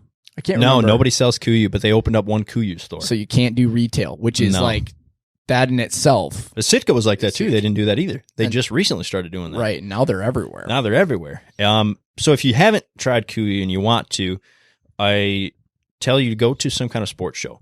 Go to SCI, go to ATA, go to one of these shows. Even Total Archery Challenge. Yeah. Because, I mean, you could spend $10,000 on Kuiu gear and go, oh, I didn't like these 5 items. I just wasted $4,000 on this. But if you go to one of these shows, it might cost you $80 to $100 to go in. You can try on all the stuff. You can feel it. I like feeling the fabric of some things, and online you can't tell. So at these events, go for it because they will have Kuiu. They go everywhere. You want to know the moment that I realized Kuiu was top of the line and people wore it because it's incredibly durable and incredibly warm is I was skiing at Boyne Mountain. And I saw a guy at the bottom of the mountain with a snowboard, and he was head to toe in Kuiu. Yep. And I stopped him. I'm just like, hey, that's pretty unconventional. I was like, why are you wearing that? And he goes, dude, it's the best gear I've ever owned. Yeah. He goes, look at this. I'm snowboarding. I could be in the mountains hunting elk 3 months from now wearing the same gear. It's lifetime gear. So that changed things. Yeah. Well, I mean, also, like, they just branched out. Now they're doing waterfall gear. They just came out with bibs, waterfall backpacks, like waterproof floating back. Like, they're doing everything now. And they really put their time and engineering into it. It's not like this product will sell. Let's throw our camo pattern. They really put the time. And I say a lot of brands do that. Yeah. I've just noticed from being on the inside of these brands that I know that they put the work into those things. I think they also realized how much lost revenue there was because the amount of money going around the waterfowl world is insane. Ridiculous. I think it's more than whitetail. Could be. I don't know the statistics, but I know a lot of whitetail per capita. Yeah, waterfall guys. Yeah. Just between like waders and gear and decoys and trailers and trucks and blinds and boats and calls. Like, it's just like we spend a decent amount of money in the whitetail woods, but I think that's another level. Well, you even go down to like, you ever been to the Bass Pro Pyramid? Yeah. Yeah. In Tennessee? Memphis, right? Yeah, Memphis. Tennessee, yeah. They have Ducks Unlimited. Basically, it's a museum of like all the Ducks Hall of Fame. And they'll have shotguns in there that cost upwards of like $80, $90, $110,000. And it's like, it's a duck gun. And it's not something that you're going to take out. And maybe if you got like, you know, the real cojones to do it. But like, you know, it was designed to be a duck gun. Yeah. And it's like, it's just a specialty item that was rare enough. And it's like, you don't find that. There's not a, you know, maybe Fred Bear's bow would sell for $50,000. But it's like, you're not going to find a bow anywhere that costs that kind of money. Right. Yeah, that's true. So yeah, per capita, I think that duck hunters probably upland bird guys. Upland bird guys spend a lot of money. But waterfowl guys just dump loads of money. Oh yeah, just decoys alone. They'll buy 50 decoys, a whole trailer full of them. Oh, I got buddies that have, you know, $50,000 decoy trailer setups, you know, between blinds, deeks, brush, 40K trailer. side by side to bring it out. Yeah, you got lights all the way around the thing. Where you're pulling out in the field at 3:30 in the morning, and it's like, you know, all hands on deck setting deeks. Yeah, it's like, golly, dude. Yeah, you can put a lot of money in that stuff real quick. All right, so that was number 3, right? Yep. You did saddle, pack, kuyu, or systems like clothing systems. Yeah, the layering proximity system. Number 4. Good boots, and what I mean by good boots is warm. Like I wear a good pair of lacrosse. They're like real thermal muck boots. And I like muck boots for whitetail, especially where I'm at. Like, it's swampy. It's wet. I can wear hiking boots and feel more comfortable, hike a little easier. But it's where lacrosse with the insulation. 10, 15 minutes, your feet and the leather's wet. The leather starts to freeze when it's wet. It becomes stiff, makes your feet uncomfortable. They will get cold. I don't care how many socks you wear, but a good pair of muck boots that are 100% waterproof and they don't draw in scent. Like, if you're wearing hiking boots that are leather, it's going to draw in a lot more scent than a pair of leather rubber boots. Right. For whitetail, I think it's I've pretty much switched important. entirely over to rubber boots for whitetail hunting. Yeah, they're I think phenomenal. it's so important. Yeah, I got an early season, a late season, and then when it gets like frigid cold, I do have a pair of leather boots, but I really only bust and because they're just so big. But I got an early season and a late season rubber boot for hunting. Phenomenal. I think boots, if you could be a warm body up in a stand, your feet get cold, you're going to be miserable. 100%. Especially when you're tall. Like, tall guys have trouble. Like, and I've noticed actually what's weird is in the last couple of years I've switched over to wool socks. I used to wear gold toes and like cotton mix socks, and I noticed in those rubber boots my feet would sweat. And that's why my feet would get cold. And when the sweat gets cold, when the sweat gets cold, yes, exactly. Wool is so important. I switched over to like smart wool socks, and I've never had any problems with my feet getting cold. Even when, like, that was a good example in Alaska. I was just wearing these crappy wool gloves, but even when the gloves were completely soaked, my hands were still kind of okay. Like, they were wet and cold, but even when the wool is cold, it's still warmer than it would be in any other pair of gloves. So right. like that wool and socks, even if your feet are dry, it makes a big difference. And the smart wool is fantastic. I've loved it. Knit. It's been great. All right, number 5. Ooh, there's so many things I could say, and I can't use my bow or can't use my rifle. I'm trying to really go down to a couple of important things. I want to say this, but I feel like it's cheating because I just kind of said something similar, and I was going to say hand warmer. Or one, simple is just like those little packet hand warmers. Yeah. I know people that have never used them. I'm like, what? You've never used hand warmers before? Game changers. Like, I don't even wear gloves in 90% of my hunts now. I just throw them in my pocket and put my hands in my pockets. But what I was going to say is one of those, like, waist hand warmers. Yeah, like a muff. Those muffs are huge. Awesome. You could put your phone in there, keys, That's- your release, so I don't have all these pockets of stuff. I just put that in there, a set of hand warmers in there, my hands, and it I'm looks chilling. dorky as heck because it looks like this massive fupa. You look but a fanny it is pack. so freaking warm. Yeah. That is the one thing with the Sitka Fanatic setup. So the zipper, I don't know if you guys have seen it, but the zipper goes diagonal. It goes from top to corner. Yep. And that is because there's a built-in muff in the front, Really? built right into the jacket. No, I didn't know that one. So that's why it's diagonal, is so you can put your hands right in. But do you notice, because like, let's say it's not that cold, but you want the jacket still, do you notice like kind of a poofy, like annoying? No, not in the Sitka setup. Is it? Not Okay. at all. It's incredible. Because if I don't want mine, I just pop it off. It's just, Yeah, But- I had one. I used one for years until I had that, and then I've noticed that all of theirs have Yeah. a little muff in the front, Yeah. built in. I got one of those. I think it's probably a $15 one from Walmart years ago, and I still rock it. Just one tiny little strap, and it does the job. It's perfect. yeah. I found this guy online that started making them out of beaver. Oh, Beaver, That's probably amazing. Beaver muffs with like a wool buffalo plaid interior. beaver muff sounds kind of redundant, but continue. Yeah. I wasn't going to say it, but It's true.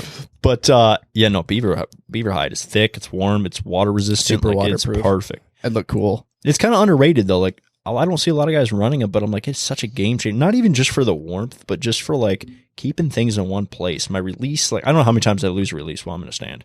Do you have a it's a handheld one or one? That's Yeah, I have a strapped? thumb release Okay, that thumb now release. clicks. But I used to use a hinge. And if that's, you have to have that, because mine I can click on my bow and leave it. Yeah, that's the game changer of not wearing gloves. Is like you've that connection, because we're shooting year round without Yeah. gloves on, Yep. and then all of a sudden you're in the stand and you've got gloves, different resistance, Yeah. different everything It's gonna without fit having weird. exactly. Well, I was wearing those cheap little Walmart fingerless gloves the other day in a release, and I couldn't get a grip on the thing to save my. It was so slippery. I was like, I couldn't do it. I was like, oh man. So I just had to take that glove off. But who knows what could be happening? That time to take the glove off, release, do it again. You might miss your opportunity. Right. That's why it's so important to shoot with your gear on in the off season. Oh, 100% too. Yeah. Just even if you just have your gloves on. I know just seen me July in- and a yeah, Sitka July Fanatic and setup.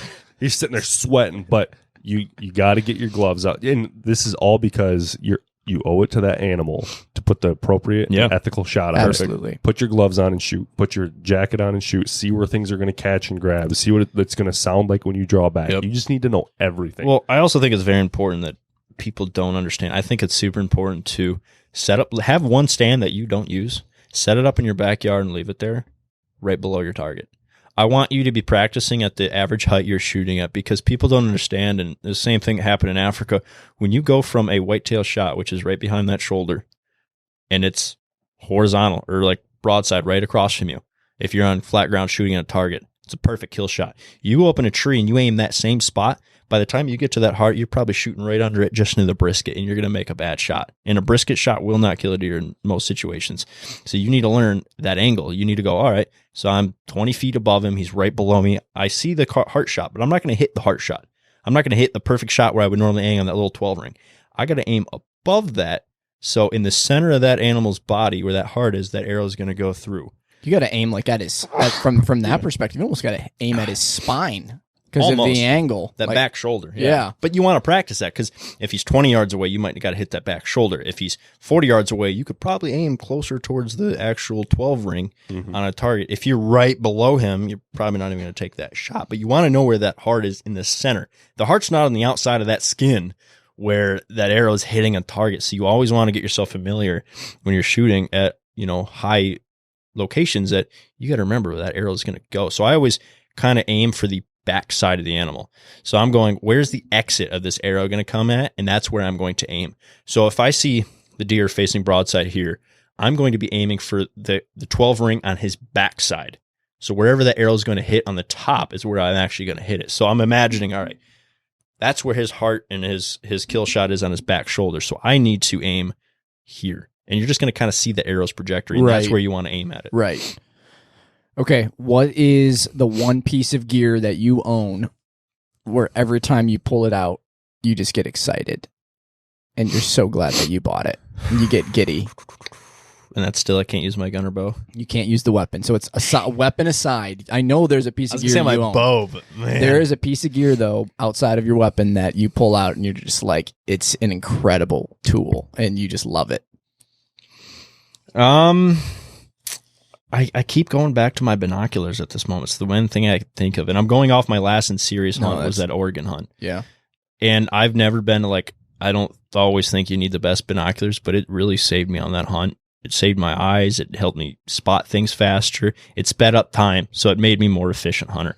And I'm just thinking, if I, like you said, example, if I pick up something that I have, what makes me go like, oh, I'm glad I have these. This is going to help me. It's those new pair of binos that will be out in January, so you'll have to keep an eye on that. But yeah, that's from Leopold. When in January? I don't know the exact date. I think like the second week. Okay, because that's when this is going to drop. Oh. This will probably drop like mid-January. So no one's going to I'll just be safe anyway and not say it. But it is a new pair of Leopold's 12x50s that I think is a game changer in a lot of scouting, glassing, anything. And it's just, like you said, if it's the one thing I pick up, I'm imagining I'm going out hunting right now. What on me? I'm all like, God, glad I have this right now. And it's those binos because I just know it's going to help me in a lot of ways. Now available at loophole.com. Yeah, so go check them out. 12x50s. All right, let's go deep for a little bit before we wrap things up here. All right. What are you passionate about? I mean, come on. No, but what are you really like Hunting. what makes, I know that's really broad. So more detail to that. Yes, like what drives you? Why are you passionate about it? Well, I could go really deep, but I'm not going to go in that kind of detail of why I do what I do. But it's going to get deep. But I just feel That's what like we're here for. We're already underground. Yeah, Can't get much deeper than this. That is true. There's always been a part of me, and some people are going to be like, "Oh, this is just like he's exaggerating this, or he's making this sound cooler for a podcast, or whatever it is." I'm going to have people say it, but there's always been a part of me that has felt like I was meant for more. And every accomplishment I get, I don't feel it's there yet. You know what I mean? Like every time I'm like, oh, this is like professional fishing. I thought that was my life. I thought that was the one thing I was meant to do, that I wanted to do. Besides something else I'm not going to get into. And it was something I'm like, I need to accomplish it. Once I accomplished it at like 21, I was like, well, I didn't feel that feeling. It wasn't it. You didn't feel the fulfillment? No. It was like, I knocked off a checklist. I was like, got it. Boom. It was kind of like, you get something at Christmas and you're like, oh, I actually got what I asked for. It's like, boom, you got it. And it's like, next, what's next? I've never felt completely fulfilled in anything, so I'm always looking for more, and I've never really been able to figure it out what it is. But there's something about hunting. It feels so never-ending that I don't think you can reach the final goal in hunting. So to me, it's kind of the chase of it. Like, there's a lot of things that you can, let's say I wanted to own $1 million home or something, like whatever it is. I wanted to own a land, but once you get it, you're like, all right, I got it. Cool. What's next? But with hunting, there's just something that's like, you can't ever reach the pinnacle of hunting. It's a never-ending journey. It's never-ending. And that's what kind of I like about it, because it's like, you can never really get bored of it. It's like, oh, I shot a 120-inch buck, or let's say a 200. I had a 200-inch buck this year. That's like the biggest deer you can possibly think of. But I'm like, but there's bigger. There's definitely 220s and 230s. They're out there. That's a really good outlook, because there's not a whole lot in life that is similar to that. Yeah, other than obviously just making money. Yes, but that's outside so of finances. Broad. Yeah, right. With hunting, it's like, so let's imagine even you want to be an Olympic athlete.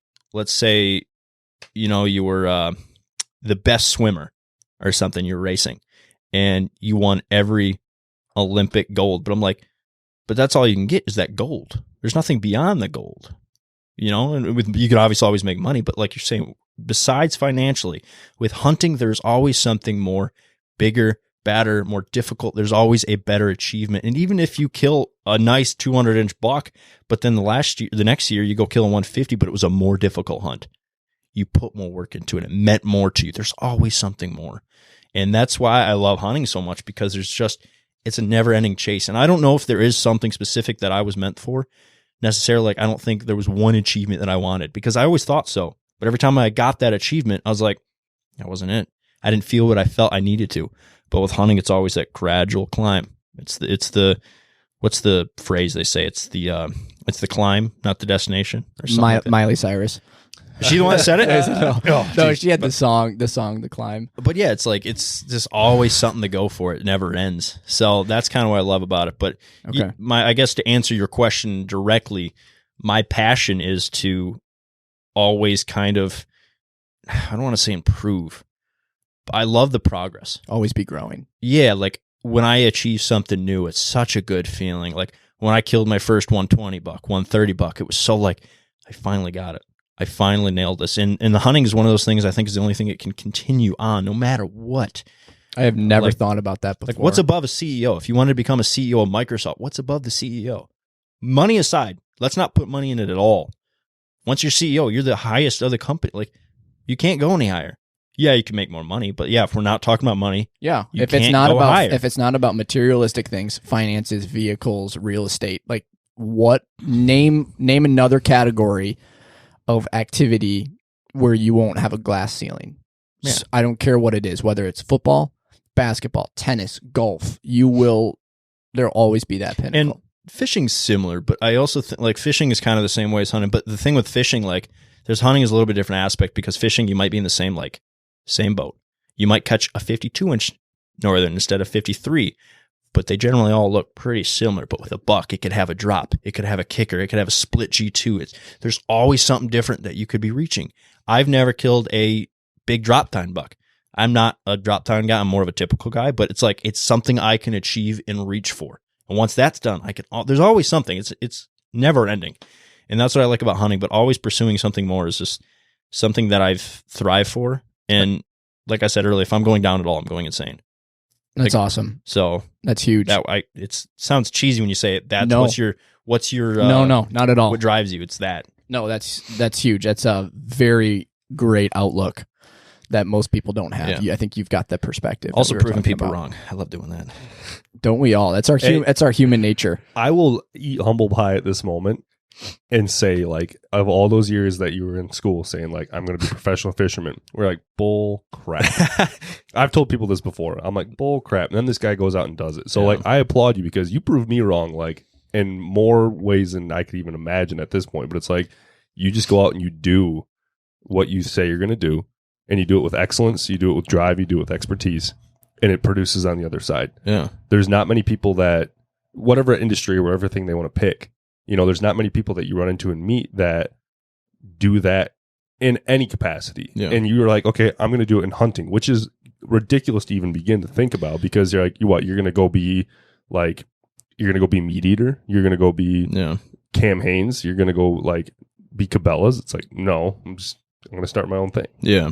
And it's just it's a really interesting thing or a really interesting path that you chose to do. And once again, it was your personality, your drive, and your expertise that got you to that point. And I just applaud you because you proved everybody wrong along the way. Yeah. Well, thank you. And it's funny you say that because you were like the last person that I would have thought that would have kind of not believed because you were also a fisherman to the point you're like, you were an outdoorsman. Like I looked at Reed, like if I thought about Reed, I'm like, I feel like he could think I could do it. Even though you were saying no, but like out of all the people that I grew up and went to school with, you were one of the people I thought probably could think I could do it. As I watched you over the years, I was just like, okay, yeah, he's doing this. Like, this is cool. And I didn't know like to what level or like what degree you were getting to, but as I watched, I was like, okay, yeah, you had the talent, you had the skill. You weren't just the guy that was going out and like you could see I just remember there's times where you could see you just being a fanatic out in the lake. It was insane. But it's like, yeah, I of anybody, sure, Jesse could have, but it was like, probably not. The chances are low. Yeah. And the fact that you just went out and you're like, despite all the odds, I'm going to go do it. That's what makes me. Well, that's where I think it comes back in today's society is everybody is dreaming. There's just a ridiculous amount of dreamers, but not doers. Everybody has, especially with social media, everyone's focused on getting to the next level or accomplishing something, but they're not willing to put the work in. So they're constantly dreaming about it, but they talk about it at the same time. Talk is cheap. Show me. Yeah. And that's where you rise above the pack because even though you talked about it, you did it. Yeah. I think there's like a missing chain and link between a lot of people. They talk about it, they have the idea for it, but it's that just do it or just start. Some people get so scared by not thinking it can happen, so they don't even start. I'm like, you got to at least start. Like even I do it sometimes. I'll be like, let's say any example, like, oh, I wanted to really do this. It'll probably never happen. just start. I don't care what it is, however you can do it. If it's build this studio, just start putting up some wood. Yeah, just it start. just takes that. Something. It takes that first step. I saw this video from Eddie Murphy, young Eddie Murphy, years ago, and he was in a studio, and he's like, think about it from this perspective. We have 82, whatever, if we're lucky, 70 to 80 years on Earth. That's 72 summers, 72 springs, 72 falls, 72 winters. Like, that's going to go by like that. So what are you waiting for? Yeah. Why are you afraid to do something? Time is a lot shorter than you think it is, and it goes by way faster. Absolutely. Every year, it's faster. The other thing that's really like interesting to me that I think separates a lot of people, and I figured this out once I graduated college and I got into the professional world and started sitting down in meetings, is nobody really knows what they're doing. Everybody's just winging it. Everybody's winging it. And somebody just has some skills or some talents or an idea, or they try something. Maybe they fail. Maybe they try it again. Maybe it like takes off. And I think what everybody looks at from the outside is, you know, they see somebody like a Jesse Anderson or a Tasso Outfitters or a Meat Eater or a Microsoft, and they're like, they really just know what they're doing. They have a capacity and a group of people that are ability to think and can do. Ultimately, at the end of the day, they're like, we don't know. We got a friend. I won't name him because I don't want to out him, but he does video editing for a really big name. And he's like, dude, I don't know how I got in this position. I don't know why they employed me. But he's like making videos that you would know. You would see him. You've seen his work. You've all watched them. You've all watched him. And he's like, dude, if these people found out who I was, they would can me so quickly. But he's producing and he's coming through. So I think now he's got a reputation to the point where it's like, yep, he can do this. But he's like, dude, there's no reason I should be in this position because I had no idea. I mean, that was like me in the Pursuit channel. I could film. I could take photos. I couldn't film. They're like, oh, just film a TV show. I'm like, oh, what? What's up? Throw me in. Here we go. Yep. And learn now. And that's the big divide, is the people that are just like, oh, well, we don't know how to do that, so we can't do that. You know, but guys like you, or, you know, I even think about like, well, let's just learn how to do a podcast. We don't know how to do it. Let's just do it. Caleb put in all the grunt work. I've had companies like come to me before and say, hey, I need this done for dirt. Do you know how to do it? I'm like, yeah, I can do that. I have no idea what I'm doing. Figure it out as you go. 100%. Confidence. And on the other side, it's like, that's what it is. I don't know how we built that. And then after that one, you went, all right, now I kind of know how to do it. So the next time you did it, knew a little bit more. You just kind of do it. I think it comes from the natural human instinct of caring too much about what other people think and what other people's appearances are. Does it come from some of that? I can see that. I mean, there's a lot of people I met in the industry. I'm like, dude, you have everything figured out. You know everything. And then I find out they're like, yeah, I'm just kind of doing it. I was like, what? Just like you're saying. Like, 100%. wow, that's just figure it out. Yeah. Just like you said, just like starting, doing something, laying that first brick. Once you get that first brick out of the way, it changes everything. Like, that should be just this most simple quote, is just go or just start. Like, you just have to anywhere, even if it's like, I think I believe it was Shia LaBeouf that said, just do it. Yeah. Do it. Well, like Will Ferrell, or I think it was Will Ferrell that said, it was a quote about building a house. And he goes, you know how you started? You laid one brick. Then you lay the next brick. You lay the next. You just have to start somewhere. You can't build a house without starting the first brick. Like, that's why the Nike slogan is so powerful, because imagine if it was do it. Mm-hmm. When you put that just in front of it, it changes everything. Kind of makes you go, all right. It's like, oh, if it's do it, it's like, well, how do I do it? Yeah. Where do I do it? You know, just. I don't know. The just is like, it takes all the guessing work out of it. Just don't think about that. Let it just do it. Just do it. That was like fishing professionally. I'm like, I don't know how to do it. Just started fishing a lot. Started taking photos, started posting it, I just started doing anything I could that was related towards fishing. Okay, so now going back to where you started to now, if you could go back to 12, 13, 14, 15-year-old Jesse who was starting in that stuff, knowing what you know now, hindsight's 2020, what's a piece of advice you would give yourself? Just do it. Attaboy. And I like say that because there was so much hesitation in my career in the past. Like, there was so many times where I was just like, I'm not going to do that. And then a few years later, I see other people doing it and doing well. I'm like, dang it, I should have done that. Like podcasting, I wanted to do years and years ago. I wanted to film my hunts years and years. Like, I should have just started. I should have just done it. Like, just start anything it is you want to do. You just got to, I don't care if you have the money. Figure it out in some way where you can get the money, or figure out a way to do it without the money. I don't care what it is. You just need to figure something out and start somewhere. And And that was kind of a thing with my career. Like I think I would have been a lot farther in my career if I wasn't so scared to fail.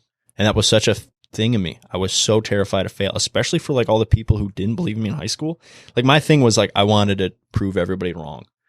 And the thought of failing after wanting to prove everybody wrong terrified me. So I'm like, that's heavy. What if I don't fish professionally? Everybody's going to think I'm an idiot. Like that I was so obsessed with fishing and then I don't do it. I'm going to look like a moron. So that was such a thing that made me almost want to quit altogether. I was so afraid of just letting the people down who thought I couldn't do it, which makes no sense. Like, why would you only let people down who think you could do it? I'm like, no, I was going to let people down who didn't think because I wanted to prove them wrong so bad. Yeah. Like you were saying, I would have guessed you would have been one of the people who, if anybody knew I was going to do it, it probably would like you or Anthony or because I fished with those guys. But like everybody else was like super against me. Like everybody, even some of my family. You need to get a normal job. You need to quit fishing so much to do this. When I dropped out of college to pursue this, everybody thought I was an idiot. There was a couple of people in my life, like my mom was like super supportive. She's like, if you don't think college is for you and you think you can do it, do it. She's like, I believe in your confidence. I know you have the determination to just do it, do it. And 99% of people are like, you're a moron. Why are you doing this? You're going to fail. And I was growing into something super successful where I make, a good living and I'm happy doing it. And everybody, anywhere I go, even just the Christmas yesterday, everybody's like, man, I watched you go here about that. This was cool. You should have done, that was so amazing. I can't wait to see your next one. I'm like, yeah, what if I didn't have just done it? What if you had went to college? I would have went to a boring job maybe. And then I would have went to Christmas. How you been? Good. Working. Yeah. That would have been it. 9 to 5. Yeah. You would have been tainted by the education system. Exactly. Hunting's bad. And I've always been in the black sheep in my family and with the career. And I just in school, I was the one guy that was like fishing. Like people would invite me to parties. I'm like, going fishing. Senior skip day. People are doing about, I'm going fishing. I literally went fishing on all these like big moments. Like I skipped the first prom. I went fishing. Like it was just something that I was so like, I don't care about these things. I want one thing. And it's not because I just wanted to do it. It's because I had a goal to reach. It wasn't I just wanted to fish or I just wanted to get away. I had a goal that I'm like, if I keep doing this, it's going to lead to this. It's going to lead to that. Everything I've done is had a plan or goal. Maybe not an organized plan. It's been completely random and just doing it, but there was a reason for it. Like with the fishing thing, I didn't just do it because it was fun. I mean, I enjoyed it, but I knew what I wanted out of the career. So I knew where like I should just keep going. I should skip this because it was investment. I was investing my time instead of at parties, instead of at sport. I quit all sports. I did every sport in school except baseball. Everything. Football, basketball, track, soccer. I did 2 sports at once. I mean, I did soccer and track at the same time. Or I'd run to track practice after soccer. Like it was intense. And then I'm like, but these aren't going to go anywhere. At least I don't want them to, and I don't care to. Do I think I could have been a pro athlete? Probably not. But even if you'd still hit that glass ceiling. I knew I could have hit professionally fishing if I worked at it. And I didn't know it, but like it was something I more wanted. So I'm like, I'm going to drop out of sports. I dropped out of all sports. I just quit doing everything. I had some side stuff, but like fishing was just what I wanted to do. So I invested everything into that. And that's kind of like my career. If you want to even be just a business owner, you have to drop everything and invest everything. I work 7 days a week, 12 hours a day, and everything I do, if not more. And it's like, man, I kind of don't have a life anymore. But I'm like, but this is my life. This is my career. This is what I wanted. You got to be careful with what you ask for sometimes too. Hey, you're working a ton, but what you're doing is better than the person that's working a 9 to 5 and 100%. Miserable and living for the weekend. Yeah. Just because I'm investing into myself. Right. You could work your butt off at a 9 to 5 and all you're doing is helping the owner or the CEO or whatever. At least I'm investing into my life. So every inch or second of time I'm putting into it, I know it's benefiting me and it's going to make my future better or more successful or whatever it is. So even though it's like, oh my God, I work too much and I don't have vacation time, I don't do anything else, but I'm also hunting for a living. So it's like, but I also enjoy what I'm doing at the same time. So there's a win and lose, and you got to be careful with what you ask for. Like we were saying earlier, like people are like, oh, you hunt professionally, must be nice. Like you have no idea, dude. You have it's no the idea. I will always go back to the iceberg. They only see the tip. Yep. It's if you saw everything behind me, never you'd go saw. insane. Yep. If they were driving the Titanic, they'd be on the bottom of the ocean too, because they wouldn't see the rest of it. Mm-hmm. If somebody is trying to get into filming their hunts or they want to start creating content and stuff, we talk about the just getting into it. Like you just got to start somewhere. What would your recommendation as being a professional in that realm? How would you give somebody advice on where to start?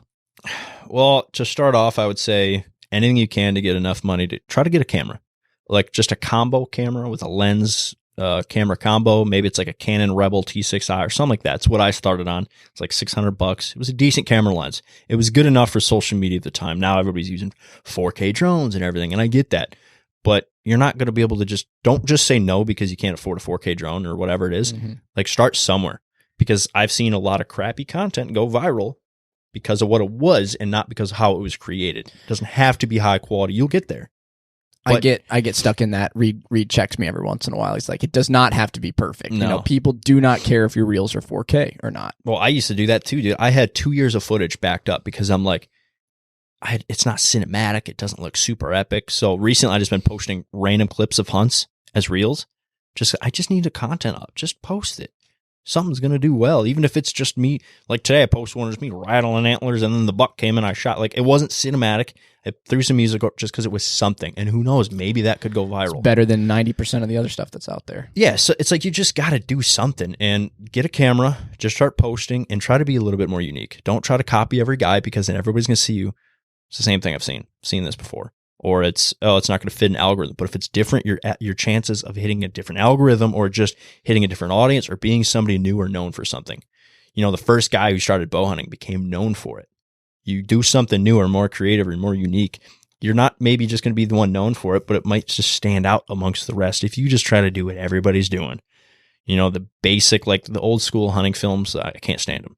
It's just whispering in the blind. So we saw the buck that came in this morning. And it's 10 minutes of that, and then it's, there he is, shoot him, boom, and the show's over. Then it's a bunch of products sitting behind a big buck. We worked really hard for this deer. Just want to shout out all my sponsors and everything. We'll catch you guys on the next one. It's cool. I still like watching a big buck killed, but it looks so similar, and I think it's starting to fade. People don't watch that anymore. Now people like the public land guys or hunting public, yeah, because it's different. Yep. And they like Seek One because they're hunting land that's, private land in little suburbs, and people are like, oh, that's actually kind of cool. It's different, and that's why it does well. If you do be the same guy, eventually it might do well for a little bit. You might be able to copy somebody do well for a little bit, but it will fade. And actually a thing I heard from a guy recently who told me, and I haven't really ever had anybody influential or in my life that I looked up to. Nobody that I was like, I'm looking up to that guy, or no mentor. I've never had it, because especially in hunting, my family didn't hunt or anything. But it just makes me think this wasn't really influential. But I was listening to this guy, and he was talking to me about it, and he knew who I was, and it was the first time I'm meeting, but he knew who Grizz Hunt was and all that. And he goes, you know what makes you different? I go, what? Because I'm like, I'm not really doing anything that different than everybody else. Like, I'm trying to be a little creative, but nothing. And he goes, you know what makes it different? I go, what? And he goes, you. He goes, the person doing it is going to make it different because it's you. You're not anybody. Even if you're doing similar content, it's you. You're a different personality. You have different ideas. You have different thoughts, different determination. That's what makes things different. And I thought about that, and I was just like, I mean, it sounds super basic when he said it, but when you think about it, I'm like, yeah, how do I make what I'm doing different? Like even if I did the same exact blind hunt, with the whispering in the blind, you can make it different by being you. Different personality. I'm not saying being a fake person to make it different, but you are a different person than everybody else. In some way, you are making it different, whether they like your personality. People don't watch the hunting public just because it's cool. They like those guys' personalities, and there's something about them that made it do well. You could put some Joe Schmoes in doing the same thing, and they're probably going to fail at it. It was them because they were unique, and it was them. They just had something. And genuine, being like having that intentionality of not trying to be somebody that you're not. Yeah. Plain and simple. Exactly. But it's you. You're going to be different. So just try to be unique in a sense that you're not going to try to copy everybody. Try to do your own thing. But obviously at times you're going to do something. Like now, that, like you were saying earlier, like it's common to do a podcast. So many people are doing it. I have one. You have one. There's thousands of them out there. But how are you going to be different? Obviously a podcast is still a great bunker. Way. That genius. Yeah. Honestly, you guys have like the thing. Because if you're looking inside, it looks like we're in a little room. But if you knew this wasn't a bunker, it's like, oh, wow, this is cool. This is he walked up and peed in my backyard 20 minutes ago. Yeah. So We're it's separate. like, and then there was probably deer right there, right outside in the suburb. Like, it's just such a different thing. And that's what if you guys need to promote, you need to promote the fact that it's in this because it makes you different. Obviously, everybody can talk about certain kind of hunts. This is a human lure. Like, yeah. This is the bait that we've thrown out so many times. It's half the reason we were talking to you at TAC, and we're like, hey, we want to get you on the podcast. And you're like, yeah. And he's like, well, we have a bunker. And you're like, huh? I was like, oh, that's kind of cool. It wasn't that. I was going to do it no matter what. I mean, I grew up with Reed. I was going to do it no matter what. It's just my schedule is impossible to do things. Yeah. Like to get me to come down here, like with a little bit of time to hang out, it's just like, it's tough. Even for a couple we're literally hours. riding on the back of your family Christmas time right now. And then I'm doing. headed up north to hang out for 3 days, and I have a crap ton of work to get done when I get back. So yeah, like I just left the family Christmas, and I have to get up north tonight. Like I usually have these small little windows, so the fact that I was only 20 minutes away from where I was, it just worked conveniently, and that's why me and you've been going back. We've tried to schedule it like 3 or 4 times, but it's just how that happens, and my schedule is so crazy, especially this time of year. I'm picturing 5 years from now with when our next podcast comes up, it's going to be like a paparazzi style thing where he's like packing his bags and like running through the airport, and we're following him with a mic, just like, Jesse, give us an update on the last hunt.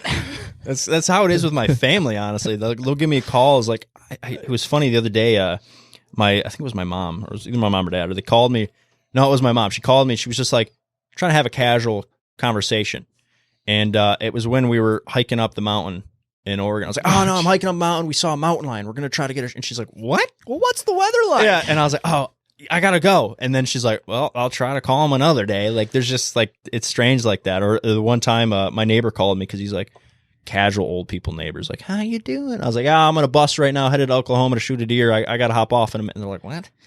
It's just, I'm all over the place, and it's hard to like get me in a location. Do you think that will be difficult down the road if your goal is to build a family with marriage and kids and stuff? Here's like a that? thing that's a super controversial conversation with me. I don't necessarily want children. There's nothing wrong with that. No, I know, but it's been It very is very hard for it me. is very controversial, especially with the boomer generation. It's very hard for me. Yeah, I mean, with my everybody wants children, but even just finding like a person to spend time with. Like, once they know I don't want children, they're like, "What's this for?" So it's just hard. And it's not that I don't want children. I just feel like with my goals right now, it's just not it's not gonna fit. Would I want a child that's mine? That because I'm the last Anderson in my family. If I'm gone, it's gone. So it'd be nice to have a son to pass the genes and the name, but like, I just don't see it fitting with my goal right now. And I would just be that absent father. So it's kind of like, I don't want to be that either. I respect that. I just need to accomplish some things first, get myself to a place, and then I can think about it. Right now, it's not even a thought because I have so much I'm focused on. When you're the CEO and you've got 7 crews all over the country doing stuff for you, Then maybe I can take some time. we'll talk. Yeah, exactly. Then I can be like, I could see, because right now I just want another dog. And I'm struggling to find time for another dog. Like, I'm like, I want another dog in the spring. I'm like, shoot, I have a hard enough time watching him because I have to drop off my parents every time I travel. And I'm like, Yeah. What am I going to do with another dog, let alone a kid someday? So it's definitely tough with my lifestyle. It's what I love, but it's tough to work around other things like that. Even just meeting you guys here is sometimes tough, but Yeah. I wanted to do it. That's why we had to make it happen. As soon as he's like, Sunday, I'm like, book it. Yeah. This might be our only chance. But I'll be around again. I mean, I'm not that far. And the convenient thing is, like I said, like when I travel, I bring my dog down to my parents so I can drop him off in a couple hours over here and swing by. So I can always do that stuff. But it's like to straight up make an appointment to come all the way here for like, because it's a day between driving here, driving back, and whatever I need, bring the dog, find a place for him to stay, and then to come. Like, that's what's tough. So that's why I scheduled around time I'm already here. Yeah. Usually I always schedule things between flights. That's like the most convenient thing for me is like, oh, I got a flight here. So like, I think the last time I told you, I think it was before Oregon. I think I was like, oh, I'm coming down to Oregon, so I'll be downstate. And then I just never got to. My schedule just got crazy, or I had calls and stuff. Like half of my work calls are just driving.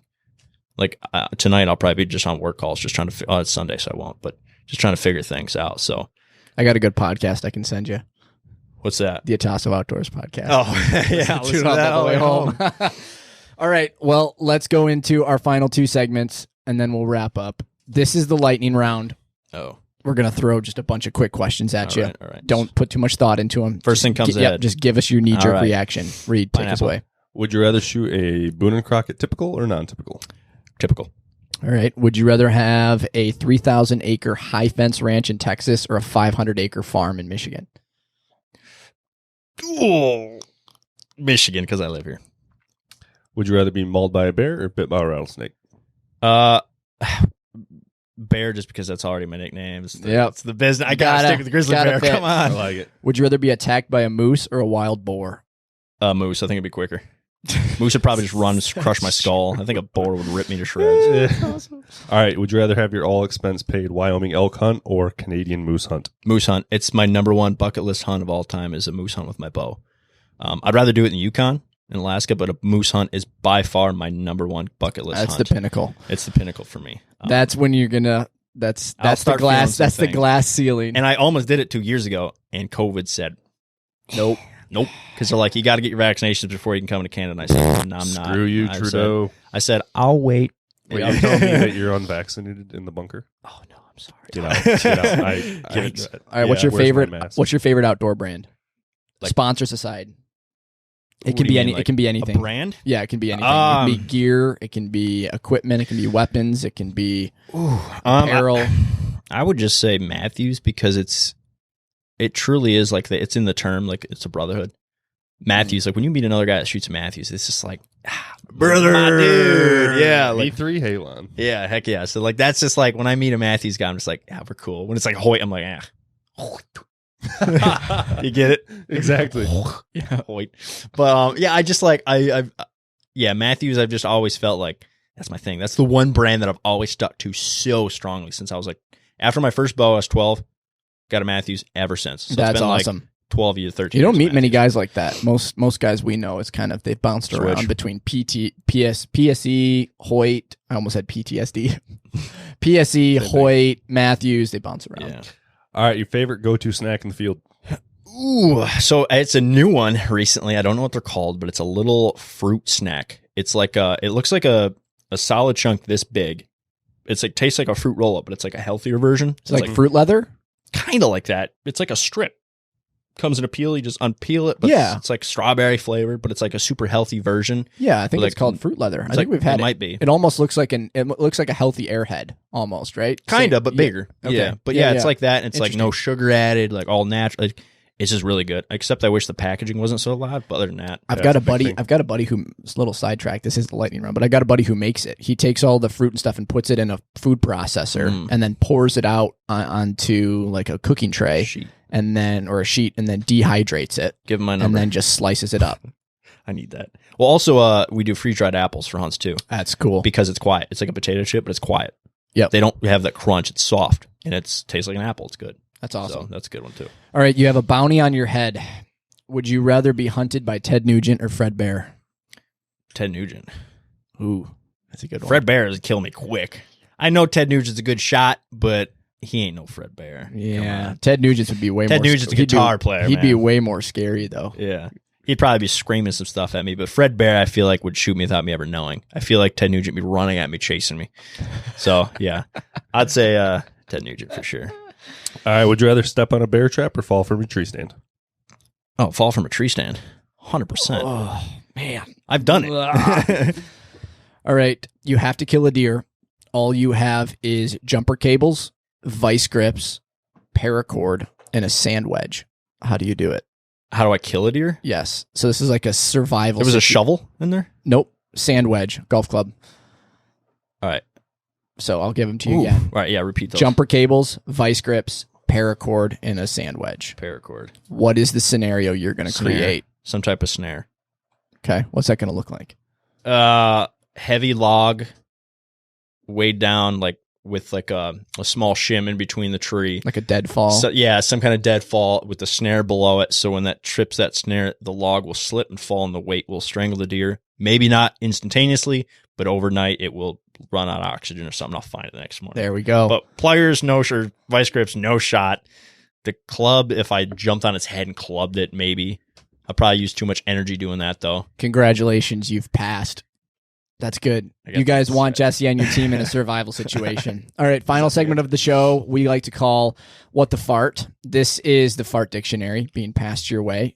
These are the rules. You crack the fart dictionary, and the first one your eyes land on, that is the Jesse Anderson fart, and you have to sign your name by it. Wait, so it's a word? Just open the book. Open it up, and you'll find out. First thing that comes to that first thing your eyes is land on. It's a dictionary. It's the fart dictionary. So you crack it open. What's the first one you see? It's a photo. Okay. Is there one next to it? Okay. Pointing at a word. Relieves. No. Find the the word. Yes. Oh. What fart is it? That's the Jesse Anderson fart. You have I to could read kill you fart. it. Okay, now read it for us. One of your farts that embarrassed your date at the important social event. Ooh, that's a rough one. Yeah. All right, sign your name by it. That's officially the Jesse Anderson That's fart. mine. The other one is ibuprofen. That was the next to it.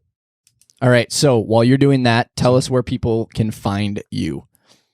All right, so you can find me on Instagram at the Grizzman. That's with an EN because somebody took AN and I can't contact them. So it's really min, but it's MAN. So the Grizzman, and you can also follow us on any social media at Grizz Media or Grizz Hunt. Social media on Instagram, YouTube is Grizz Hunt, TikTok is Grizz Hunt, and our website, grizz.media. Awesome. Do you have like a merch shop, anything like that? We don't, but we are going to have some merch soon, and we're actually going to be dropping the majority of it at TAC. So we are going to have a TAC booth here in Michigan. Yes. Yeah. Let's go. So we'll have a booth. We'll be working with a lot of the brands that we work with here. We'll be shooting. We'll be filming. So we're going to have a few of our guys there to do shooting. We're going to be doing a podcast in the Grizz trailer. So we'll be doing a little bit of stuff there. So you guys will definitely have to come by. We will see you there. And we'll do a little flip. We'll do a podcast. For those of you that don't know what TAC is, it's Total Archery Challenge. They do it all over the country. It is probably the premier bow hunting and archery event in the country outside of the ATAs. It's pretty difficult these days to get into and signed up for, but I would recommend doing it. Usually it's the first or second weekend in June here in Michigan. It's Total Archery Challenge I think it's the on Instagram. 7th through the 9th this year at Crystal Mountain, Michigan. Perfect. Beautiful. So see you there. Thanks for taking the time. Yeah. We really appreciate it. This was a blast getting to know you better, getting to know the company better, and we'll be keeping in touch for sure. I'll be around again. I love it. Soon I got to go to Oklahoma, so I'll be around. Guys, thanks so much for tuning in. We hope you enjoyed this. We grow organically, so if you learned something and you like this show, make sure to share it with somebody you know, or at best, just subscribe on Spotify. Full videos now are available on YouTube. So go over there and subscribe to that if you want a little bit more personal connection through the video aspect. Instagram, we're at ataso.outfitters, and then atasooutfitters.com is where our merch store is at with a little bit more about us. So with that, we are adjourned. We'll catch you guys on the next one.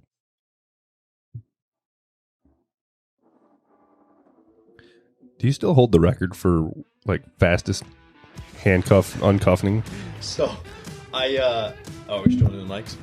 This is our soft close. Yeah. So I don't know if I do anymore because I never actually got the legitimate record because you have to pay Guinness World Records to come. Bullcrap. You need 10 people to verify it, and you need 2 people from Guinness. It costs like $8-9 grand. I'm like, I was 18. I had no money for that, but yeah, You had bigger things in mind. on video, I was the fastest person on video recorded to escape from handcuffs from a hidden pick. So it was in the mouth, and then Well, Caleb got featured on iFunny, but we'll just let that one sit. Yeah. Bye, guys.